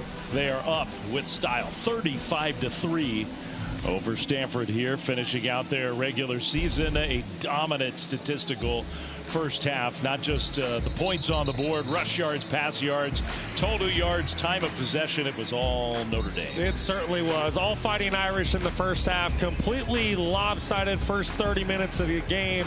I don't know if the score and that board right there really tells the true story. Stanford just can't get anything going. They're not getting stops on defense, can't get in rhythm on offense, not creating turnovers like they did a week ago in their big win against their rival Cal. Just been all things Notre Dame this evening. Stanford will get the ball to start the third quarter. And if you're hanging with us here late night, we appreciate it. From Stanford Stadium, fair catch. Cardinal offense come back on the field. Dave Fleming, Brock Osweiler, Stormy Bonatoni with us as well. And look, it's a lopsided score. Notre Dame, interesting to get your thoughts on how they approach. If you're Marcus Freeman, are you thinking you got to keep going here? Or do you back off, try to stay healthy and set up for selection night on a couple weeks from now? You know, it's a difficult question because in years past you would say, hey, you're going to get your stars out of the game. You want to protect their bodies for the future playoff run. But I really think that the College Football Playoff Committee signaled to us this week with a couple of movements that they made that style points matter and how you win matters. And so I don't really see Notre Dame taking their foot off the pedal for maybe another half a quarter, just kind of depending how the start of this third quarter goes. Now, don't forget this. If they do start putting in second and third string players, they're a very talented roster with great depth, so they can still put up points. They can still play defense. But I think Marcus Freeman, he's out to prove a point tonight. He doesn't want to leave anything to chance, and he's making a statement to the College Football Playoff Committee. No, his Heisman Trophy candidate has his helmet on and is on the exercise bike trying to stay loose, which is something. Cole Tabb in the backfield with Elijah Brown, who throws, and that one off the hands of Marcus Brown, incomplete. And right away, 3rd and 10 for Stanford. You and I will have plenty of time, it appears, in this second half to talk about Notre Dame's case, their argument, their resume. In terms of other games that happened this weekend, and there's still a couple next week that could affect the Irish's positioning. They're in a good position now, but it is not a lock that they're going to be a part of that playoff group. Not yet. Hampton in the backfield. Brown, little pump fake, and that one's incomplete, trying to hit Marcus Brown. So a 3 and out for the Stanford offense to start the second half. And when you're Stanford, I don't understand it. All 3 wide receivers are in stationary positions. There's no motion. You're not creating a bunch. You're not creating a stack. If you're Frank Wright going against this defense, at some point you need to help your skill guys create some separation and get open. And that's just something we haven't really seen out of Stanford. Great start to the second half, though, for Notre Dame. That's exactly how they wanted that to go. Angled punt, and that one's going to go inside the 25 and be down there. So Notre Dame's offense on the field. Let's go down to Stormy. Well, Dave, when I asked Notre Dame head coach Marcus Freeman about Jeremiah Love coming back into the game in the first half after suffering that rib injury, he said going into the locker room, we were going to have a long conversation about what's best for him versus what's best for the team. And he said he told him coming back out that, listen, Jeremiah, what's best for you is best for the team. If you feel like you're comfortable and want to gut through this and continue to play, then we're going to trust you that you're okay. And I asked if he thought we would see him, and there we go. See him coming out in the backfield once again out here. And he already set the touchdown record from Jerome Bettis earlier in this half. But while Freeman didn't say anything, it is worth noting he's on record watch for the yards as well. I mean, it's interesting that he's out there. He wants to be Play fake to Jeremiah Love. C.J. Carr avoids the rush. Going deep, and it is knocked away, incomplete. No, it's caught. Wow, what a catch by Faison. I thought that ball hit the turf. Instead, 54-yard completion. Well, watch the eyes from the safety here, and that's what creates the one-on-one over the top for Jordan Faison. When you have a running game like the Fighting Irish, anytime you go play action, it's going to get a safety to settle his feet. That's all Jordan Faison needs to get a step on the safety and corner, and great concentration to bring that football in. Wow, what a catch. So a big play right away. That answers some of our questions about how Notre Dame is going to play this year in the second half. And Jeremiah Love will get the ball right side. Turns a corner. Love goes out of bounds inside the 15. How did Jordan Faison hang on to this ball? Well, he's just the ultimate competitor and doesn't give up on the play. Battles through the contact. Great concentration with his eyes, shielding the defender. You got to remember, Jordan Faison, just 5'10", 185 pounds, not the biggest guy on the field. But boy, does he play tough, and that was an excellent catch. Love in the backfield. He'll get another carry right side, and a penalty flag thrown. As of now, first down, but there is a flag on the field.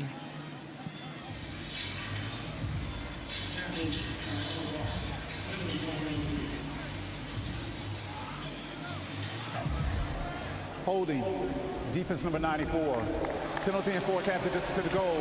Automatic, first down. So first and goal coming up here for Notre Dame on their first drive of the second half. Anthony Franklin, sort of a wry smile on his face. Well, Jeremiah Love still in this game despite the lopsided score, despite the injury suffered in the first quarter.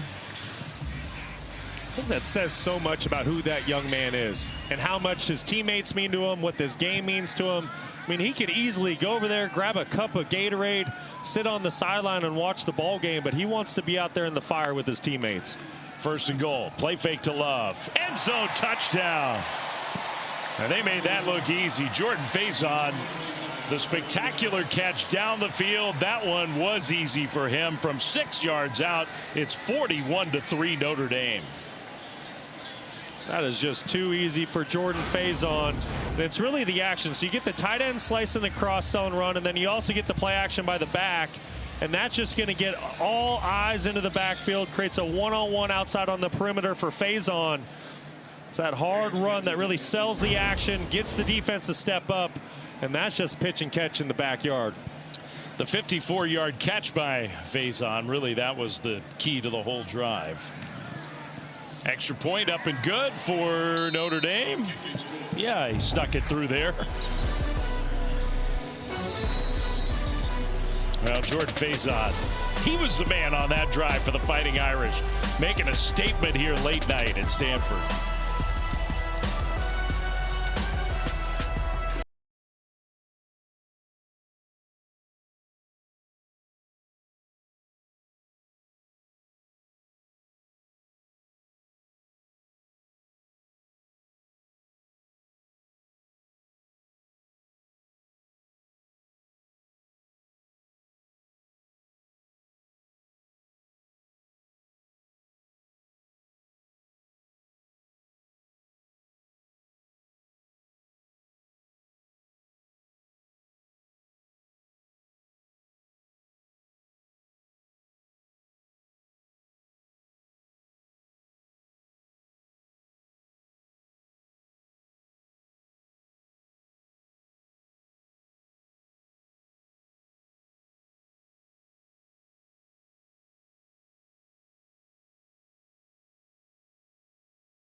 ACC championship game.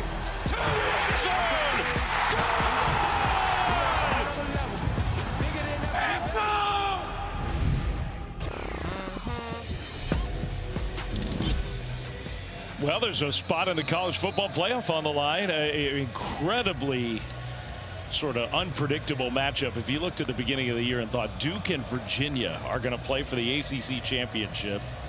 Duke hadn't been there since 2013. Virginia did make an appearance in 2019. Neither has ever won the ACC championship game. Saturday, 8 Eastern on ABC. Definitely not the matchup I was expecting, but that is the beauty and exciting thing in college football and why we love it so much. You know, every year is a new year, and especially in the era of the transfer portal and NIL and how these rosters are constantly moving and taking shape. You can build a title contender in an offseason. Just a totally lopsided game here tonight between Notre Dame and Stanford. Tab swallowed up. And Flem, to your earlier question, you know, Marcus Freeman, he's not calling off the dogs. You look at this Notre Dame defense right now. That is their entire starting unit across the board.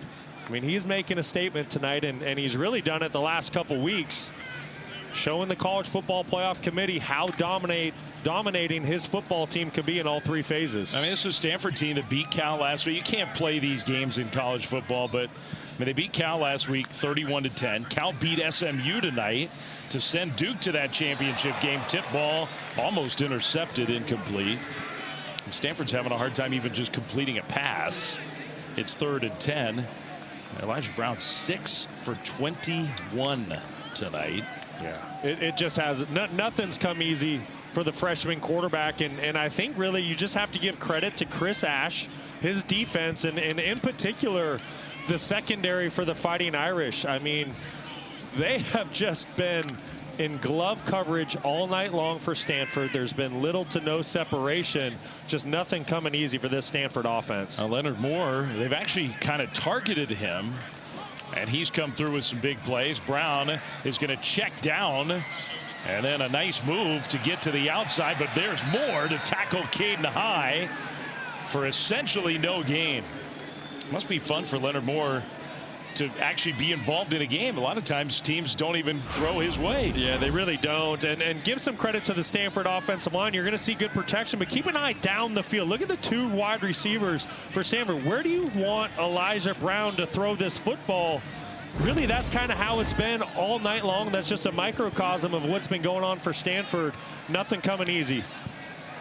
A booming punt. Stanford's run 6 plays in the second half for a total of 0 yards. Faison with a nice return, at least impressive in terms of how much effort he put into it. Didn't get a ton of yardage. Notre Dame has the ball when we come back up big.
Back on the farm with Stanford football general manager Andrew Luck, and you guys made the announcement yesterday, officially official, that Tavita Pritchard is going to be the next head coach of this program.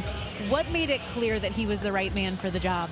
Oh, cream rises to the top. He's an amazing man. He's got amazing leadership qualities. He knows the game of football. He's a connector. He's courageous. He's the right leader at the right time for this program. Someone you know well back in your playing days as well. How excited were you that it worked out the way that it did to bring him here? Absolutely thrilled. We spent a lot of time on this field together, a lot of time on the practice field. And look, this is all about developing young men, developing winning teams, championship teams, building championship culture, and thrilled. And I know with that, too, there's a little bit of a bittersweetness for Frank Reich and this being his last game after everything that he brought to the program this year. What can you say about Frank and his impact? He's done an unbelievable job. This team's done an unbelievable job. We got to find a way to get a stop and get some points on the board. But he's given his all. These young men have overcome a lot of challenges and played great football. And again, let's figure out how to get something good going this game. Thank you for this. I appreciate it. All right, Stormy and Andrew, thanks for a few moments. Dave Fleming, Brock Osweiler, Stormy Bonatoni. 2nd and 12. Jeremiah Love still in the game. Got stopped for a loss of a couple yards on the first carry of this drive. C.J. Carr is going to throw over the top, and that pass incomplete, out of bounds, intended for the tight end, Ty Washington. So it's 3rd and 12. Look. Frank Reich was literally, Stormy told the story, he was in line at Costco 9 months ago. Retired, great football career, player, coach, all of it. And Andrew said, I need your help. And he came here, and instead of a total disaster of a season for these Stanford players, coach let go in the spring, no time to really do anything other than have somebody on an interim basis be the head coach. So they're going to review that call along the sideline. And Stanford's won 4 games. They've been favored 1 time all year, 1 time. So in a lot of ways, they've overachieved. They won big game last week, had a moment that the seniors will never forget. This is the play they're looking at. Did the foot get down in bounds? Maybe so. Well, remember this, and before we get to this, is this a catch or not?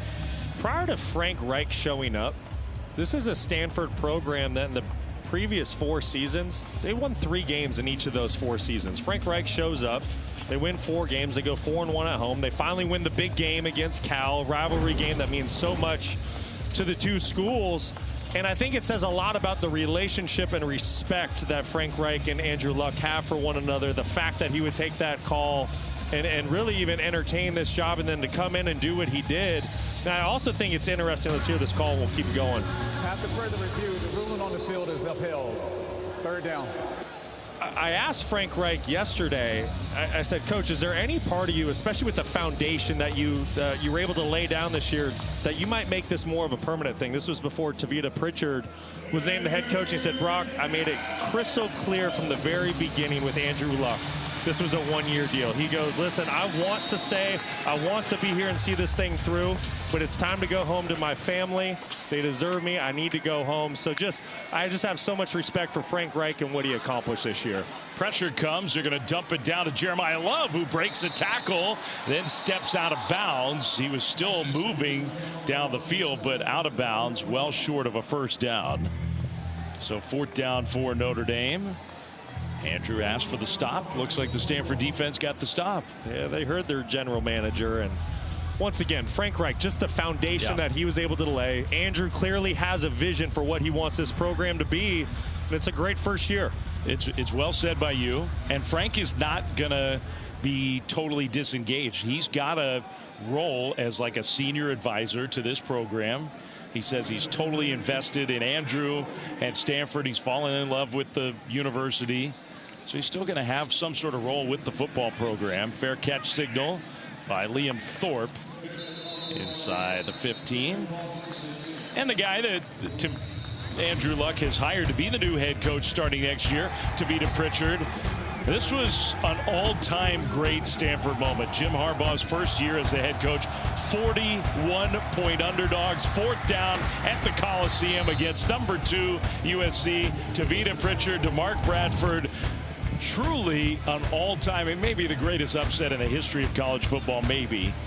And Tavita, who was a player here, a longtime coach on staff, has been the Commanders' quarterbacks coach for the last 3 seasons in the NFL. He's coming back to Stanford to be the head coach. He's going to coach tomorrow, Brock. Washington plays Denver, and then after that, he's going to leave that job and come straight here, and he'll be introduced this week and start being the head coach this week. I think it's a really exciting hire for the Stanford program, and I think you've seen a lot of schools across the country go to former players and bring them back as the head coach, and you ask yourself, well, why? And you know, in this day and age of college football with the transfer portal and rosters constantly changing, I just think when you have ties to that school, when you have blood, sweat, and tears on that field, it just means a little bit more to you. You're willing to dig a little bit deeper in those really tough times. So for Stanford to bring back one of their own, I'm really anxious to see what Tavita Pritchard's able to accomplish here. And there's no doubt that that guy is in charge of this program, Andrew Luck, one of the all-time great Stanford players, and those 2 were teammates. And it will be a partnership, and I think that's a big part of why Tavita is the guy here, because Andrew needed to find somebody who could be a true partner with him in leading this program back to the heights. When Andrew Luck was the quarterback at Stanford, there were a couple different years where at the end of the year they were as good as almost anybody in the country. That pass complete to Marcus Brown, but stopped a yard or so short of a first down. Down 42-3. We'll see if Stanford keeps the offense on the field and goes for it. Looks like they will. That was a nice job of Marcus Brown winning on slot corner Devontae Smith in man coverage. Get to the line quickly, get it snapped, throw it out to the flat, turn it upfield, and that's a Stanford first down. Marcus Brown with the catch and run. So Stanford goes for it and converts. I like it. Getting Marcus Brown involved in the game. You're going to see he's in man. Here's Devontae Smith. Here's Brown. Just a foot race to the flat. You get a little natural rub inside. Just an easy pitch and catch, and that's something that Stanford has not had enough of tonight. Elijah Brown really struggling, 9 of 25, but able to keep the drive alive there on 4th down. 8 minutes to go, 3rd quarter. Little play fake for Brown, and Brown trying to get away. Penalty flag thrown. He's going to get sacked. You know, in general, I mean, this is a Notre Dame team that pressures the quarterback at an elite rate. In general, the Stanford offensive line has played well tonight. I agree with you, Flem. Holding, office number 74. The penalties decline. 2nd down. Yeah, I'm with you, Flem. I think this offensive line, they've done a pretty good job of giving Elijah Brown plenty of time to throw the football. This foul is going to be on the center, Fisher Anderson. Going to see what the takedown, just gets the arm across the chest of 47. Easy call for the officials that time. Sacked, by the way, Madden Faremo, who is a young player who's taking the place of Kingston Viliamu Asa. Very good player who's out for the year. That's a loss for Notre Dame's defense. So nice to see the young kid make a play. The tight end Roush with the catch. It'll be 3rd down and short after a 13-yard gain. What a career Sam Roush has had here at Stanford. Excellent senior year this year. 45 receptions coming into the game tonight, which was tied for the most in the ACC by a tight end. And then he led all ACC tight ends in yardage. He's a true playmaker. He can make plays in the pass game, help you out in blocking. He's a true all-around tight end. Fantastic player. 4.0 computer science student getting a graduate degree on top of it all. Pretty impressive young man. That pass caught out in the left flat by Tabb, but tackle in the open field by Jaden Ausberry. And Cole Tabb was stopped short, so Stanford's going to go for it on 4th down again. Go quick tempo again, but they substituted, so now Notre Dame gets to substitute themselves. You see if Frank Wright goes with the attitude play against Chris Ash's defense. Just 4th and 1. I expect Stanford to keep the football on the ground here. If you had Micah Ford available tonight, it would sort of be a no-brainer. Champ Hampton in the backfield, and they will give it to Hampton. He bounces it right side and gets just enough for the first down. That was a solid run by Hampton. So Stanford converts for the third time on fourth down in this game. No quit out of the Cardinal. Most impressive drive of the night. Stringing together some first downs. Elijah Brown starting to find a little bit of rhythm. Too little too late, but it sort of epitomizes what this year has been about for Stanford. Making progress behind the scenes, trying to catch up with the infrastructure, the ability to compete with all the changes to college football. Brown across the middle, incomplete. He sailed it right over Sam Rauch, who was open. It's been a really tough throw to get that up and down over the linebacker Drake Bowen. I know Sam Rauch is a big target at 6'5", but that was a really small window Elijah Brown was trying to fit the football into. If Notre Dame and Vanderbilt and Duke and Virginia can play at a high level in college football with the way the rules are today and the way the sport is today, there's no reason why Stanford can't. I couldn't agree more. I mean, think about it. The history, the great players, the great teams. You have the infrastructure here. The resources are here and really unlimited. Brown to Brown inside Notre Dame territory, short of a first down. And now that Andrew Luck is on staff, general manager, calling the shots for the football program. I mean, when I think of Stanford football, now I get it, I'm 35 years old, but you think Andrew Luck and you think Christian McCaffrey and you think about all those great teams that they had here on the farm, and you know Andrew Luck is determined to bring that back. The resources are getting in line. You play in a power conference. Why not Stanford? No good reason. Third down and short. Play fake to Hampton. Brown all kinds of time, and he hits his tight end with the catch. Then a big hit. Rauch hung on to the ball. It was not Rauch. It was Benji Blackburn with the catch. Now Notre Dame's arguing that the ball was juggled and it should be incomplete. We'll see on the replay, but that was an excellent route by Blackburn. I love how he leaned into the defender to separate away from him. Clean route.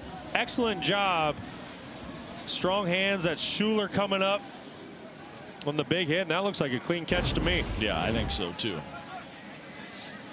So the drive continues for Stanford. Irvin in the backfield now alongside Brown. And Cedric Irvin will get the carry. Broke one tackle. And a good strong run for him inside the 30.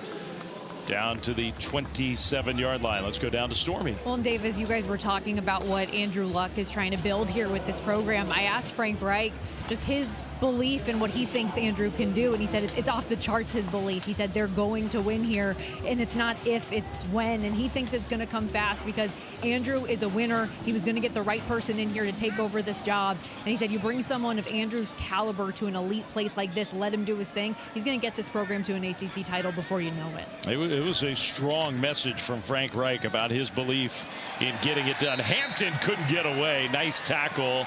A lot of open space in front of him, but he was tripped up. Well, and the thing that you get with Andrew Luck, whether you're a coach thinking about coming here to coach or a player being recruited, there's a belief that Stanford can be great when Andrew Luck's in charge. You go back to his college career and what a career it was. Then you watch what he did in the National Football League, one of the best quarterbacks in the NFL for 7 straight seasons. I mean, he creates instant belief once he took that general manager job a year ago. Third down at 6. Drive 6.5 minutes long for Stanford. Brown under center is going to fake it and pitch it back to Caden High. Trying to get to the corner, takes a massive hit and goes down well short of the first down.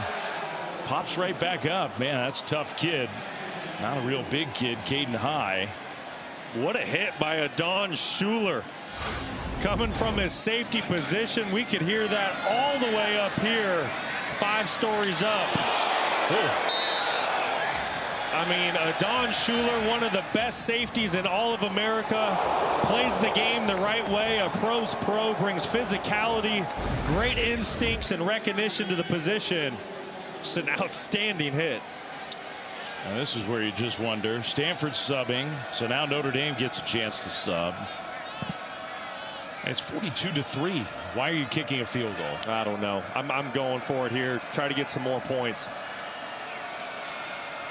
Snap and hold. Emmett Kenny. He kicks it through. So Stanford does get the field goal on the board.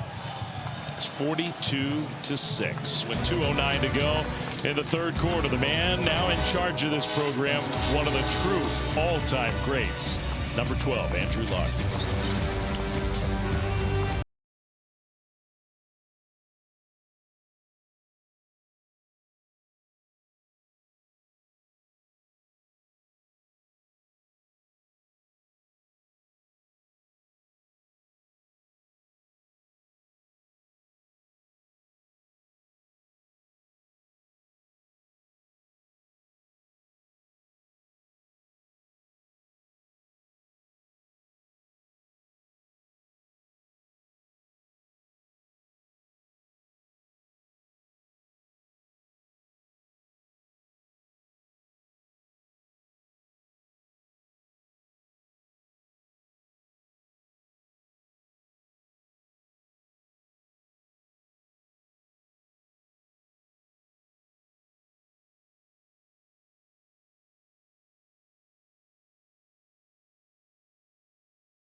All right, it's time for us to honor those who serve. Brought to you by Navy Federal Credit Union. Two really impressive young men, Jerry Rouleau and Mickey Brown, both part of this Notre Dame Fighting Irish team, part of the ROTC program on campus, both of whom want to go on and make a career out of serving their country in the military in one form or another. And Notre Dame's very, they're proud of Jeremiah Love for their Heisman candidate and all their star players on the field. They are really, and rightfully so, very proud of those two guys and all that they do on the field, off the field, part of this program. Our salute to them as the Fighting Irish get the ball back here, leading 42-6 with 2 minutes to go in the third quarter. The finale in the regular season for Notre Dame. And with their starting quarterback, C.J. Carr, running back out on the field. Unbelievable. I mean, look, there's no doubt that it tells you what Marcus Freeman feels about the need to make a statement with this game, about his insecurity about where Notre Dame stands. And I don't know if it's insecurity or just facts of how the College Football Playoff Committee looks at things. They care in how teams win and what it looks like. And they really showed that with the latest rankings revealing on Tuesday. You look at what happened. Okay, well, Oregon was at number 7. They beat a good USC team at home, and what did? They leapfrog an Ole Miss team that sat at home with a bye. They didn't do anything wrong, but they passed them. And then the other one is Utah was sitting at 12 a week ago. They win by 4 at home against a reeling Kansas State team, and they go backwards a spot. So I think the proof is in the pudding. The committee cares about how you win and what it looks like. Yeah, and I'm glad you said that. When I use the word insecurity, Love gets tackled in the open field and maybe lost a yard. Nice play there by the Stanford defender, Charlie Eckhart. And it's not an insecurity, and I know that's not what you meant. It's just he is trying to secure his team's college football playoff future. I think here's what I would say. He knows that Notre Dame, they sit number 9. 12 teams go to the playoff. Number 9's a little misleading. I mean, there's going to be a group of 5 team in. The ACC championship game is going to send a team. And neither of those two are in the top 15. Completion out to Elijah Burris, who's made a couple catches on this drive. And then don't forget, things get really interesting if BYU somehow beats Texas Tech in the Big 12 championship. So now you need to make room for BYU and Texas Tech. You need to make room for the Group of 5 champion. You need to make room for the ACC champion. I mean, there's nothing that is for sure for Notre Dame right now. Notre Dame fans, Miami fans, any other quote bubble team, if it's Texas, Vanderbilt, whatever team you want to put in that group, they have to root against BYU next week in the Big 12 title game. Carr in the pocket's going to throw. That one is incomplete through the hands of Burris. So it's 4th down. And you just said it best. If you're Notre Dame or Miami, because to me those are the 2 teams. That's really who's in question right now, unless the committee looks at Oklahoma and how they beat LSU today and potentially drop them down a couple notches. So it comes down to Notre Dame, comes down to Miami. But if BYU can somehow beat Texas Tech, things are going to get real interesting, because now you need to make room for a second Big 12 team that you probably didn't think was going to be there. Someone's going to be left out. Yeah. And you and I can get into this in the 4th quarter. We're going to have lots of time to do it. It's 42-6. But Alabama is in the mix there. Alabama, though, wins the Iron Bowl tonight. The punt from Notre Dame inside the 10. And it'll be down at the 9-yard line. That's going to be the final play of the 3rd quarter. Stick around if you want to hear Brock and me break down the potential playoff scenarios. Watch the end of this game. 42-6 Notre Dame. They sure are playing well.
Welcome back to ESPN College Football Primetime, presented by Downey Unstoppables. This is Fairfield by Marriott Rivalry Week. A rivalry that does go back 100 years. Stanford and Notre Dame first played in the 1925 Rose Bowl. This has been a lopsided version of this rivalry. Handoff Stanford. Cardinal have kind of found a little something on offense in this third quarter. Kicked 2 field goals tonight. Cedric Irvin a run for a gain of 5. And the Notre Dame defense still has their starters on the field. No let up. Kind of amazing, really. You know, I thought, okay, I get it. Marcus Freeman, you want to leave no doubt with the College Football Playoff Committee. We're going to come out after halftime. We're going to, you know, kind of continue what we did in the first half and the third quarter, maybe call off the dogs at the start of the fourth. And that's certainly not the case for the Fighting Irish. Brown in the pocket is going to throw deep left and incomplete, and a penalty flag thrown. There did look to be some kind of contact there. Jalen Stroman with the coverage. That's going to be pass interference against the Irish. Pass interference, defense number 7, 15-yard penalty, automatic, first down. That's Christian Gray and C.J. Williams battling down the field. They've had a great battle tonight. Look at C.J. Williams, though, from Stanford. It almost looks like he tugs on Christian Gray late with that right hand. You see a handful of jersey. It's almost the role reversal. Christian Gray is trying to get C.J. Williams off of him, but the call goes towards Stanford. Stanford, that penalty, 15 yards, longer than the longest offensive play for Stanford in this game. Brown held on to it for a long time and long enough to find his tight end Roush, who is dragging would-be tacklers down the field into Notre Dame territory. Sam Roush, just such a great player, matched up against a Don Schuler, who more than likely will be named to the All-American team once again this year, just like a season ago, and does a tremendous job winning at the top of the route versus man coverage, getting friendly for his quarterback, and picking up a really nice gain for Stanford. Very few players have ever done that to a Don Schuler. I'll tell you what, Schuler is a heck of a ball player. What Roush just did. Of course, Roush is 268 pounds. Irvin fighting for every yard. Gets down close to the 40. Gain of 3 on first down. And I get it. The ball game is completely out of hand at this point, but that really was a matchup, and it was something we talked about earlier in the week. I really thought Stanford would lean on Sam Roush when it came to all the man coverage that Notre Dame plays, and you see clearly what he's capable of doing. Just a little too late tonight. 13 minutes to go. 5 receivers, nobody in the backfield.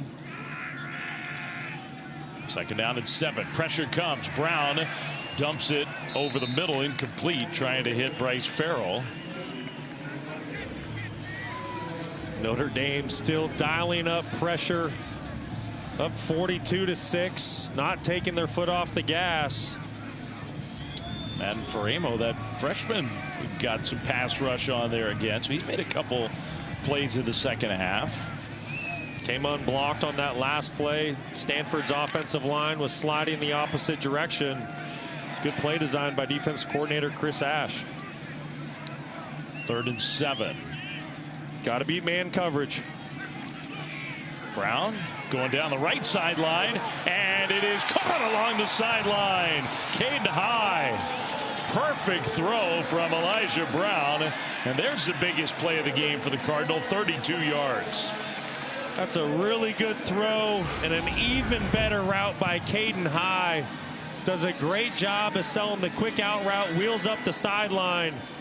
That's the explosive play Stanford needed. So now inside the 10, 1st and goal. Brown's going to throw it. That was a smart play. Just threw it towards a receiver, but with double coverage incomplete, it'll be 2nd and goal. Stanford's kind of evened out a lot of the stats in this game in terms of time of possession, plays run, yardage scored. The important ones are still lopsided in Notre Dame's favor. This is Stanford's first trip down into the red zone. We'll see what Frank Reich has here to make the most of this opportunity. C.J. Williams came in motion. Now he'll go back in motion. Play fake. And the throw. Wide open. Touchdown, Stanford. Bryce Farrell. And Elijah Brown with some pressure coming. Irving picked up a blitzer. Gave him an extra half second. And Stanford took advantage. Great job of Frank Reich dialing up a great man beater. Notre Dame's secondary tried to pass off the crossing routes. That's what allowed Bryce Farrell to get a step on the defensive back.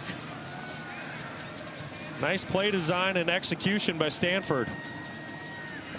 Extra point pending here for Emmett Kenny. Kick is up and good. 7 plays. 61. No. Long drive. 91 yards. And Stanford gets its first touchdown of the night.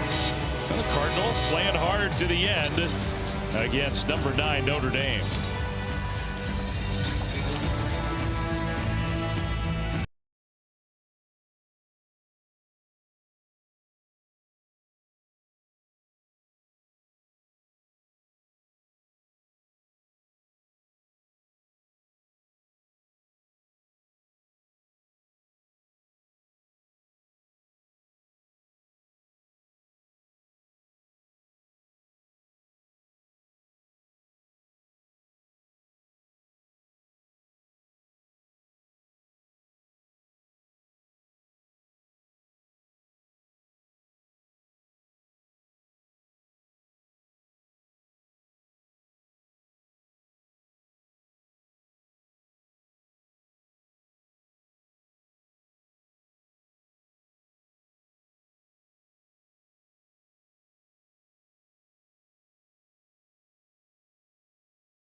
All right, our college football playoff based on current rankings. Now, Brock's checking Tulane and Miami. Important to remember, those are just placeholders. So there'll be an ACC champ in one of those spots. There'll be a group of 5 champ in one of those spots.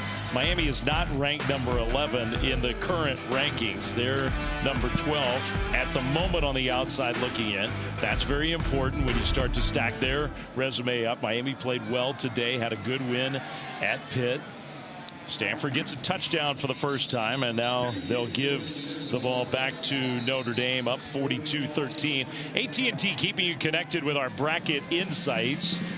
And if you start to wonder, could it possibly come down to one spot with 2 teams, Notre Dame and Miami, which is possible, and you look at their resumes, I mean, they are so close.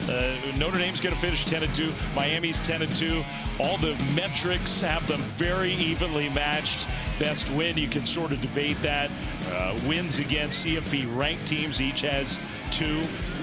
The thing is, and I understand Miami fans wondering, why is it we beat Notre Dame head-to-head? All those numbers are so close.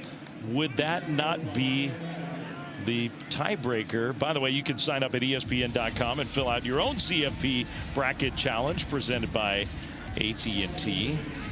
I mean, it is possible that the committee is going to have an incredibly difficult choice to make.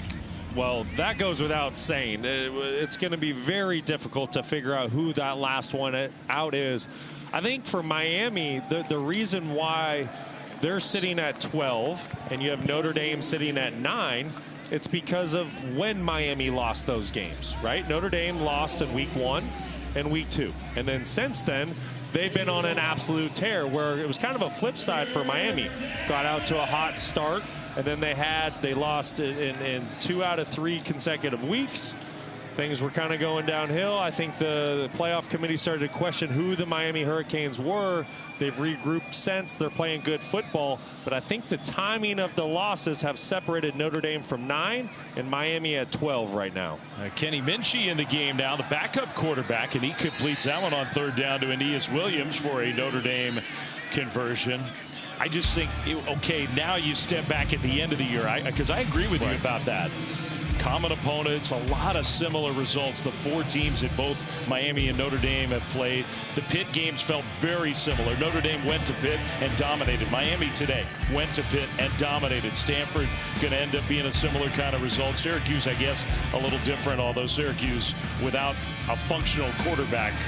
Hard to judge that 70-7 game, maybe.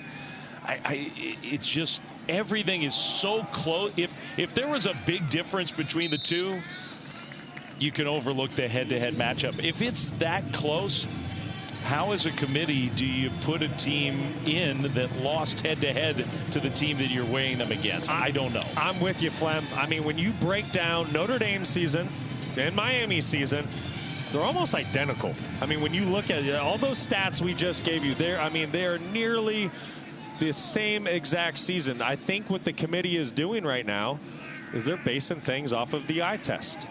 And since Notre Dame's 2 losses in week 1 and week 2, and you have to remember how they lost. They lost to Miami on the road by 3 points.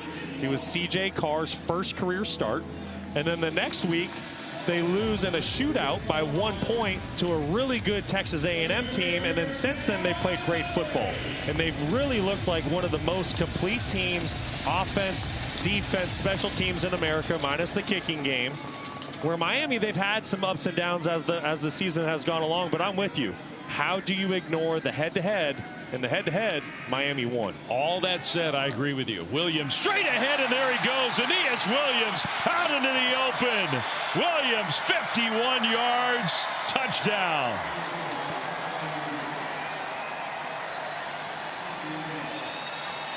And Notre Dame will take it, whatever they can get. If it adds to the margin of victory, if it adds some style points, even at a game that's already decided, they will take it. Gosh, what a block Aeneas Williams got from his teammate on the outside. Freshman wide receiver number 5, Cam Williams, just came in and delivered a beautiful block on the safety. It ultimately sprung Aeneas Williams, and every running back for the Fighting Irish tonight has had their fun.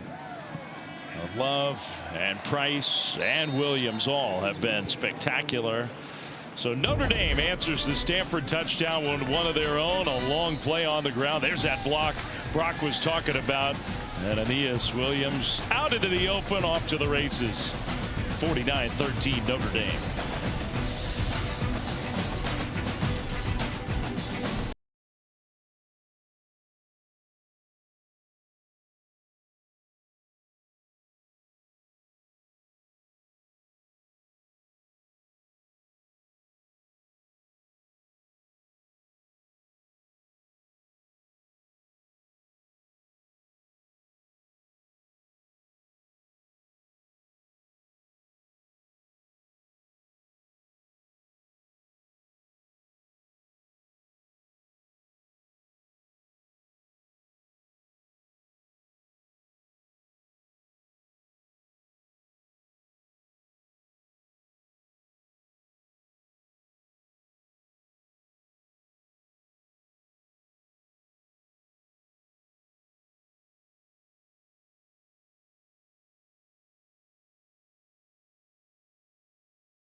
ESPN College Football is presented by Downey Unstoppables, the laundry scent boosters that keep your clothes feisty fresh.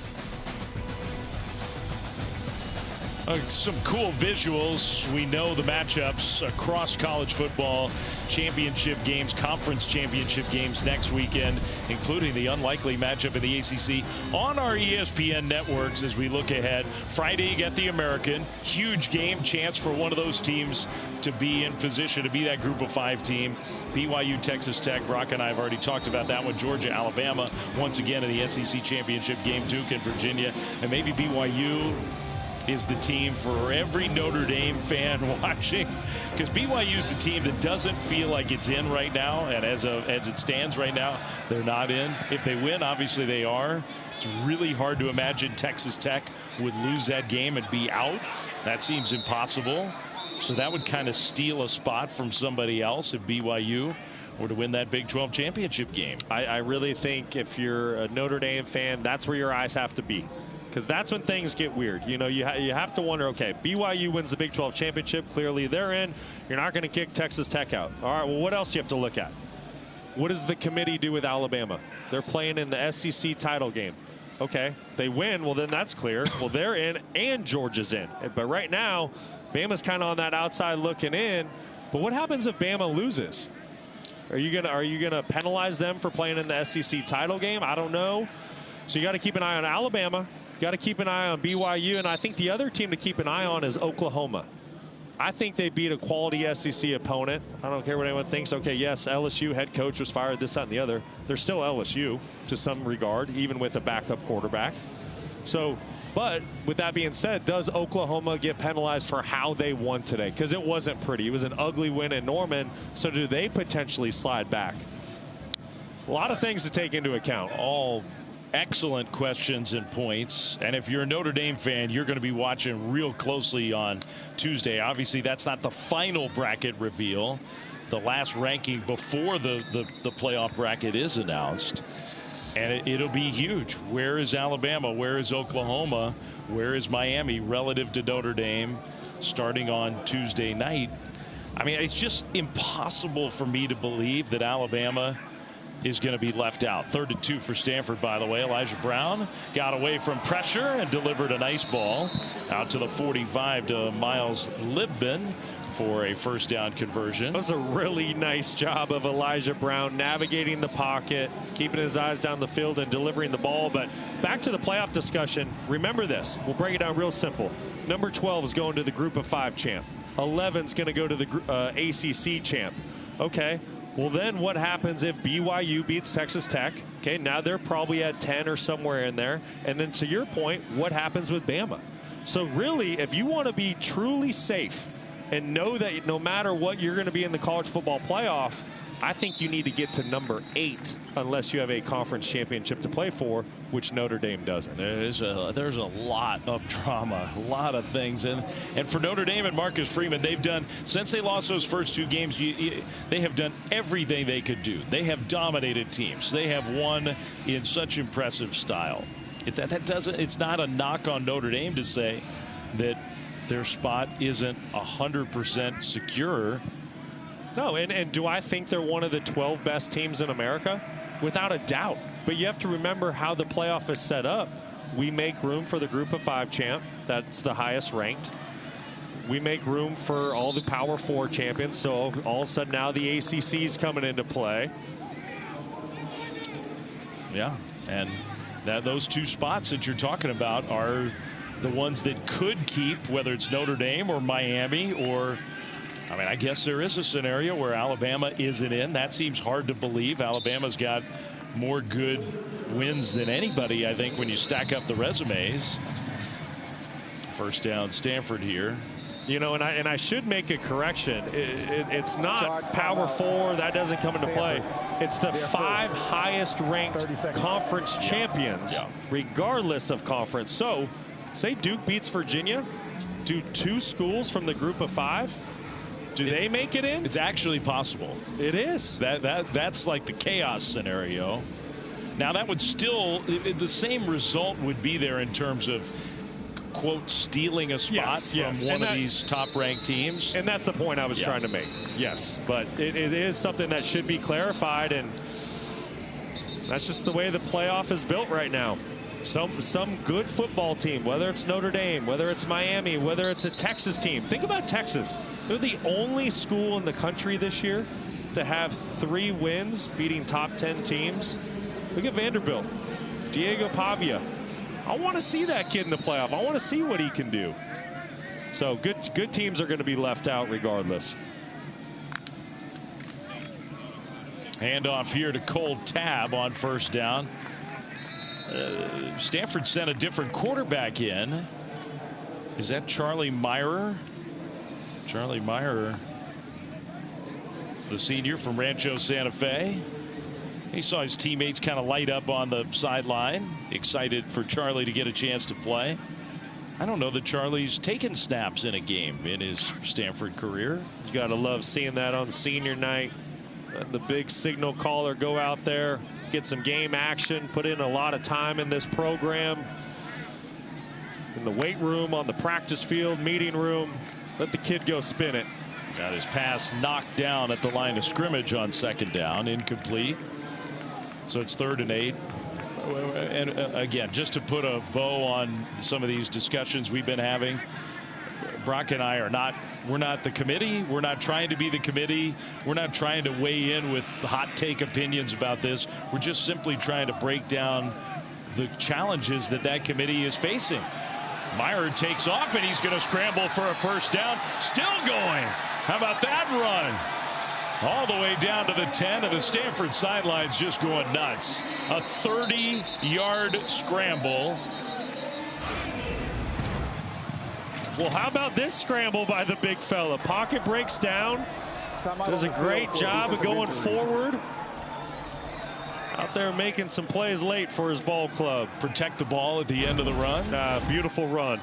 A huge smile on his face. There is a Notre Dame player who was down. He got up. We'll clean that up when we come back right after this.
Well, good news for Notre Dame. Jalen Stroman, who is an important guy in that secondary for the Irish, was down on the field, hopped up, went off the field. He looks to be okay. Has the helmet back on. It's 1st and goal, Stanford here with 5.5 minutes to go. Charlie Myrer, the son of a great Notre Dame quarterback, Rick Myrer, getting his first game action. Offense number 71, 5-yard penalty. A senior who, as Brock said, has put in all the time and effort to be a part of this program for years. And here on his senior night, getting a chance to play, had a 30-yard scramble. It's kind of a cool thing against his dad's alma mater. How about that? False start penalty. You know he wants to throw a touchdown pass here. Oh, yes, he does. Hey, Dad, remember that time? Notre Dame brings pressure, and Charlie Myrer trying to get away, couldn't do it. I mean, Notre Dame is treating these last 5 minutes. They do not want to allow any more points. You're not wrong, Flem. And you know Marcus Freeman said to defensive coordinator Chris Ash, I've seen enough of what's taking place out there with, I don't know, you've called him the 3rd string, 4th string quarterback, and Chris Ash bringing a pressure. Charlie not ready for it. Knocking Stanford back. I mean, it's 2nd and goal. They're outside the 20 now. Pressure picked up. Myrer throws it. He delivers a good ball to Roush inside the 5. Finally tackled after he got down close to the 3. So there's the first pass completion of Charlie Myrer's Stanford career. Gain of 19. Great recognition by Myrer. See Sam Roush working against the Mike linebacker in zone coverage. It's a matchup you want to take advantage of every single time. And then Sam Roush getting some tough yards after the catch. Roush 4 catches, 73 yards. His first career pass completion. He'd never thrown a he'd never been in a game until tonight. It was a great one at that. And now he's taking Stanford down the field. It's 3rd and goal.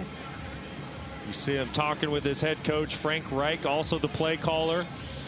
Been in that situation before, and I know Frank's just saying, hey, what's your favorite play call? Let's get you a touchdown, kid. Stanford's offense has been much better in the second half. That's a little consolation. And Notre Dame, don't take anything from Notre Dame has been dominant tonight. They came out and just overwhelmed this Stanford team. And they've done that to a lot of teams down the stretch of this season.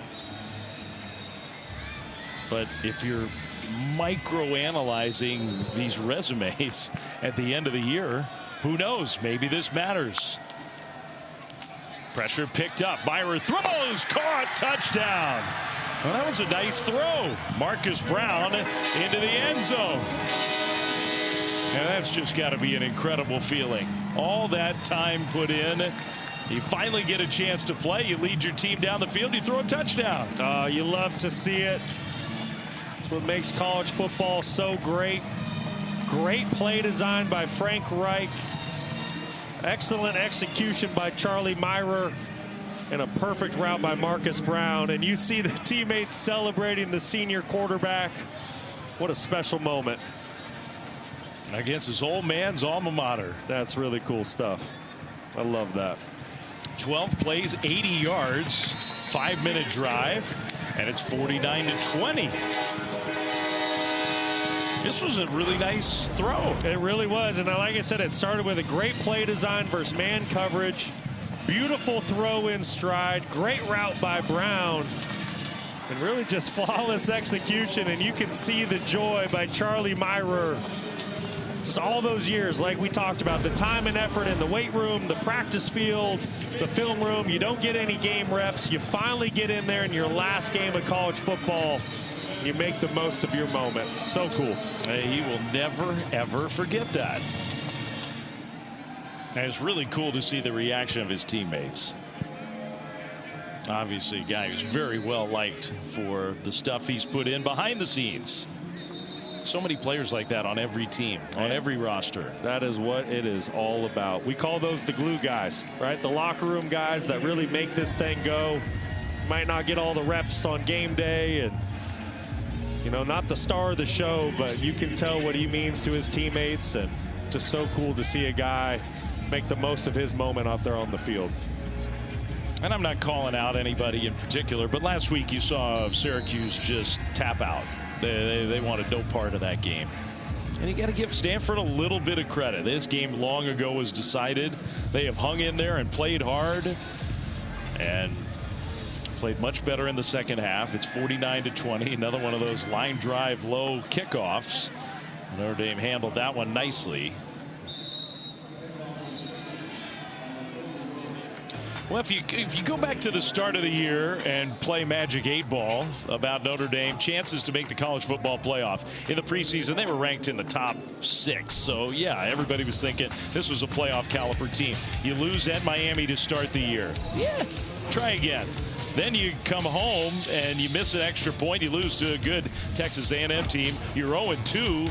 Outlook not that great. You win 9 straight by 30 points per game. And the outlook has changed dramatically. Currently, 81% odds to make the college football playoff. We'll see if those odds change after the rankings get updated on Tuesday.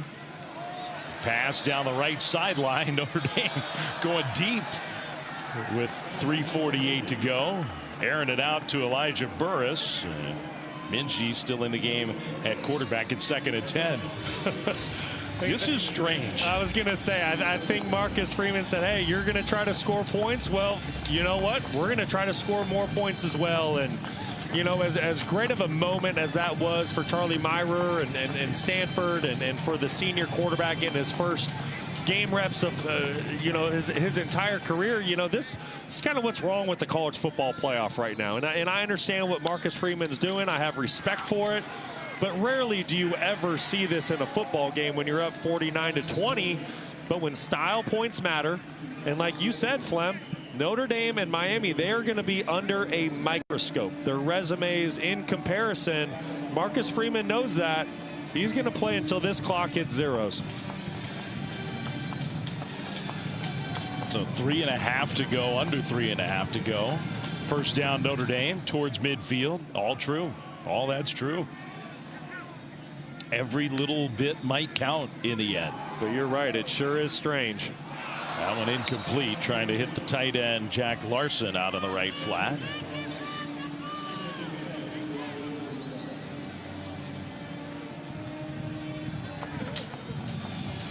Well, for Notre Dame, a couple different things. Number one, you got to watch those champ games this upcoming weekend.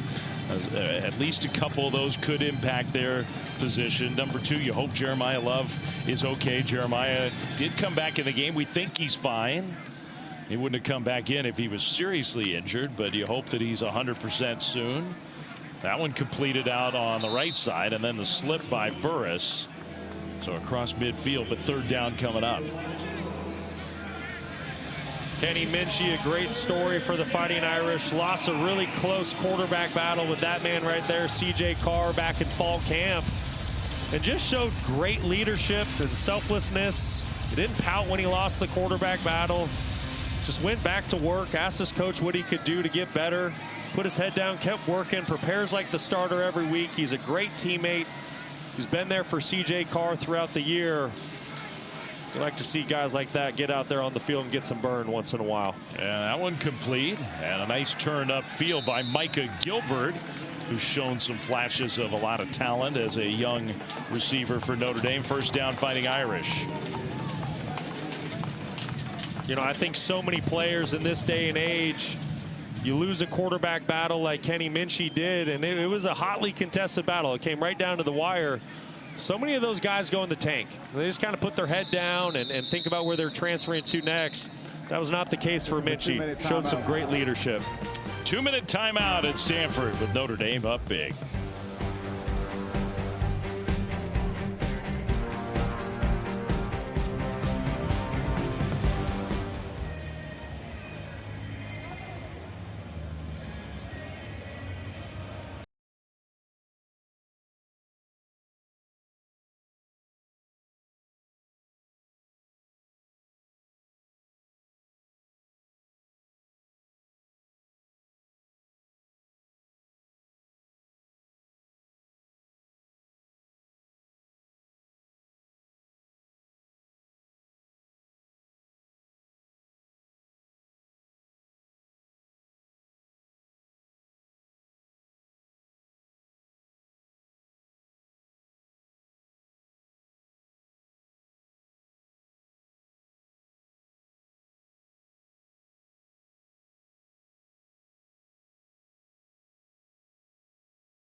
All right, it's time now for the Protection Spotlight presented by Prudential.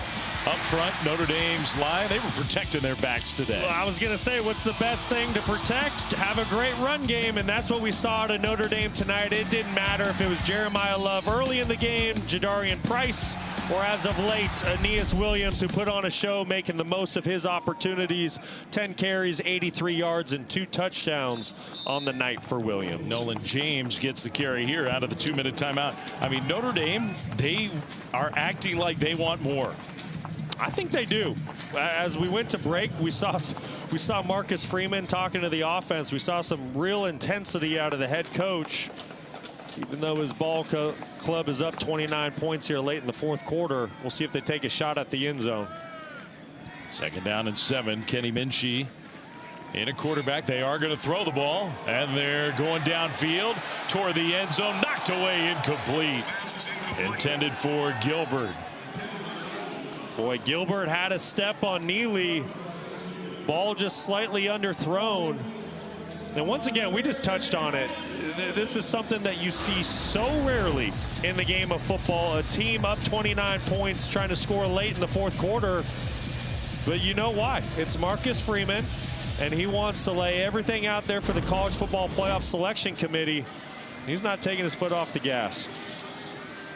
3rd and 7.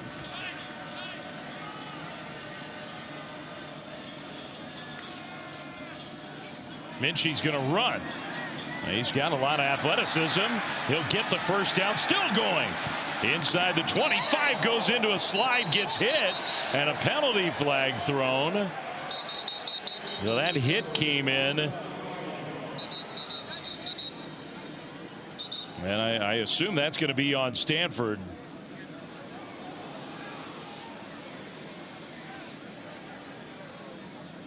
Dante Utu, who doesn't play a whole lot on Stanford's defense. And we also may have a targeting review.